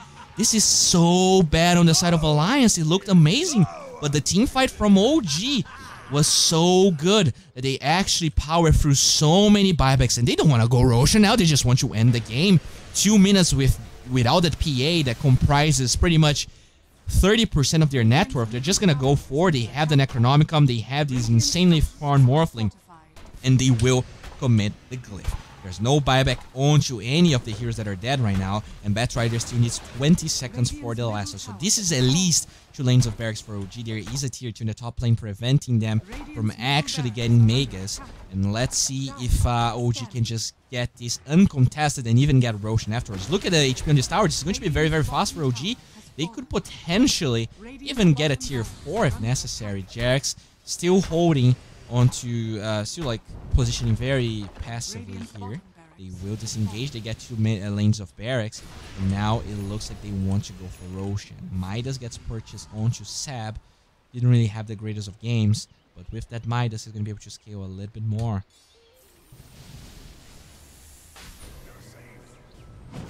Alright, they're going to drop the Serpent Morse right there. Just a random grave from No Tail. Probably pretty happy with what just happened right there. And OG, suddenly, from what seemed to be pretty convincing Alliance game, to just make it completely the opposite. And now the win percentage is higher than 75% for OG, at least according to Gaben. Jax just moves bottom here with a haste rune. He's going to find 2 bounty runes. OG, they're going to claim every single bounty rune. This is insane for them. They have everything that they need. The PA, still very, very deadly, but without a buyback. If she dies in the next 6 minutes, it's going to be just a very straightforward win for OG. They have the Aegis onto the Morphling again. They have the Cheese onto the... Okay, it's actually both Cheese and Aegis onto the Morphling, so it's all in onto Pyket right here. And he's already level 20, so he gets the Morph, targets allies. So, double grave plays. Poggers. Alright, so the Morphling here just starts to move forward. The Monkey King bar ready. Scotty also purchased. Let's check everyone's items here. The Oracle has the same items. Looks like the Shadow Fiend ended up going for a Force Staff after Manta wants to complete a Hurricane Pike, but probably saving for a buyback here. The PA with the Desolator, Basher Battle Fury BKB, Batrider with the Blink Force, no surprises there, and the Clockwork has 1 Force going for a Blade Mayo, but still, after that buyback, it's gonna Take a while until he has it. There is a Heaven's Halberd onto the Dazzle, which is amazing versus the PA, especially because the cooldown is so low. And look at that, they have vision of Boxy's TP. They know exactly where the Batrider is and gonna move forward. Nice blink away from Boxy. Now it's Spikehead in a bit of a pickle here, but he has the second dagger is going to shred the poor Necronomicon here. Nice hacks onto the Batrider. He doesn't really find anything. They will take the wards down since they know that there is vision in the high ground after that jump from the Morphling. And they just keep on trying to camp this top lane. They already took the tier 2 down, and they want to somehow just group up and win. Can they find a good engagement? Those Stifling Daggers are very hard to push against. They will commit the Serpent Wards. You cannot Stifling Dagger the Serpent Wards, but with the Manta Illusions here, nice clap from 7. He's going to commit the Primal Split, zoning the Shadow Fiend away. There's still a couple of wards available there, and look at that. They're going to lift the PA before the BKB once again, but actually dispel that. Nicely done by the Oracle, and they will commit the Batrider Lasso, will destroy the Dazzle, and that is a good start for the fight because they don't have a Grave, no buyback onto No Tail. He just already down. This is not looking great. He could get a tier 3 tower here, and now Morphling becomes the PA trying to battle box, gets the Stifling Dagger. Can he blink away? 4 seconds for the waveform, has a cheese still, will commit the, alright, they will commit the false promise onto the PA. Doesn't have BKB anymore. They're trying to wear Alliance down. They want to wait those BKBs out. Quickpa doesn't have a BKB either, but it looks like OG, they're going to disengage. They tried to burst those heroes down, but they still don't have enough magical damage, especially with the Oracle's Fate's Edict as well as the False Promise, buying time so that the Alliance heroes can disengage. They do find the tier 3 tower, they do find the shrines, I mean the top shrine at least, but Alliance still holds onto the tier, onto the melee barracks in the top lane.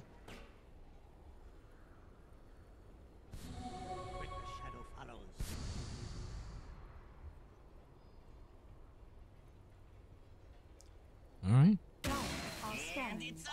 Dire scan. Expecting a smoke gang from Alliance. And this is the... I think this is the right idea. Are they going for a smoke? They actually buy on one on Clockwork. They're just a little bit too early. So maybe they were expecting Alliance to move faster than that. And yeah, but I do expect... Yeah, I definitely expect the smoke gang to come out pretty shortly. They do have the Dazzle again. It looks like they still have the... They still have pretty farm Morphling right here, and they just want to go in again. They have the Serpent Ward once again. The Primal Split is going to be committed.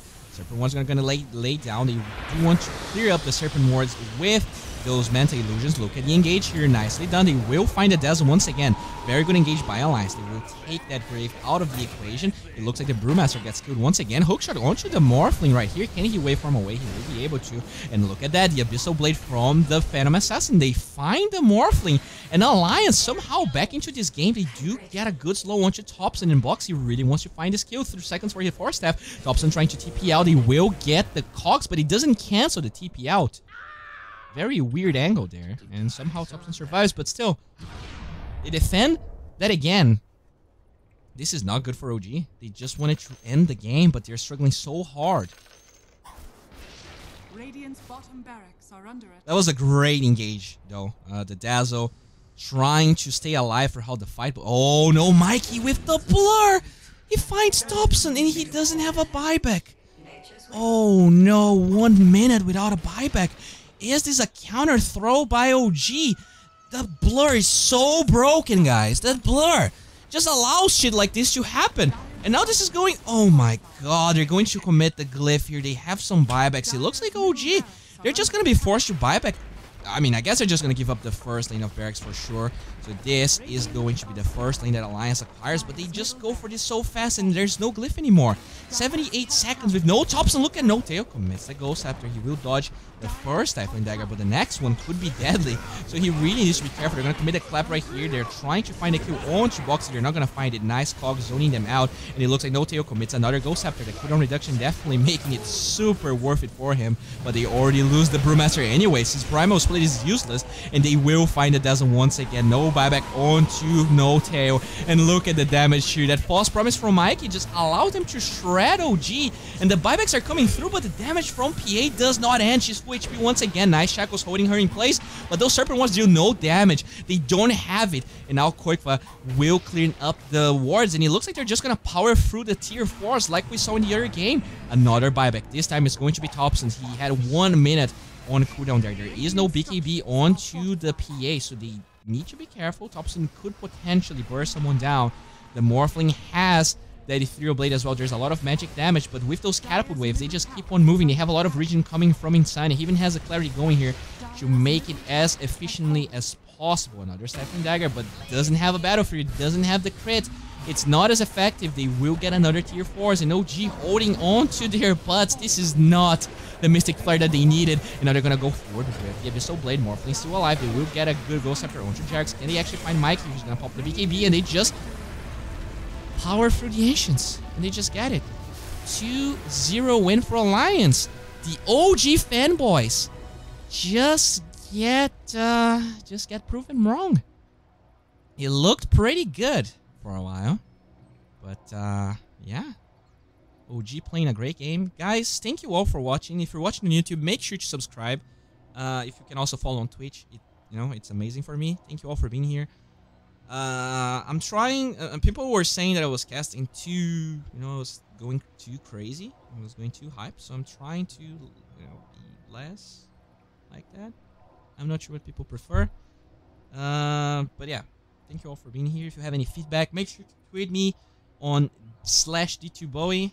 Yeah, thank you all for being here. Really appreciate your guys' presence. Oh God.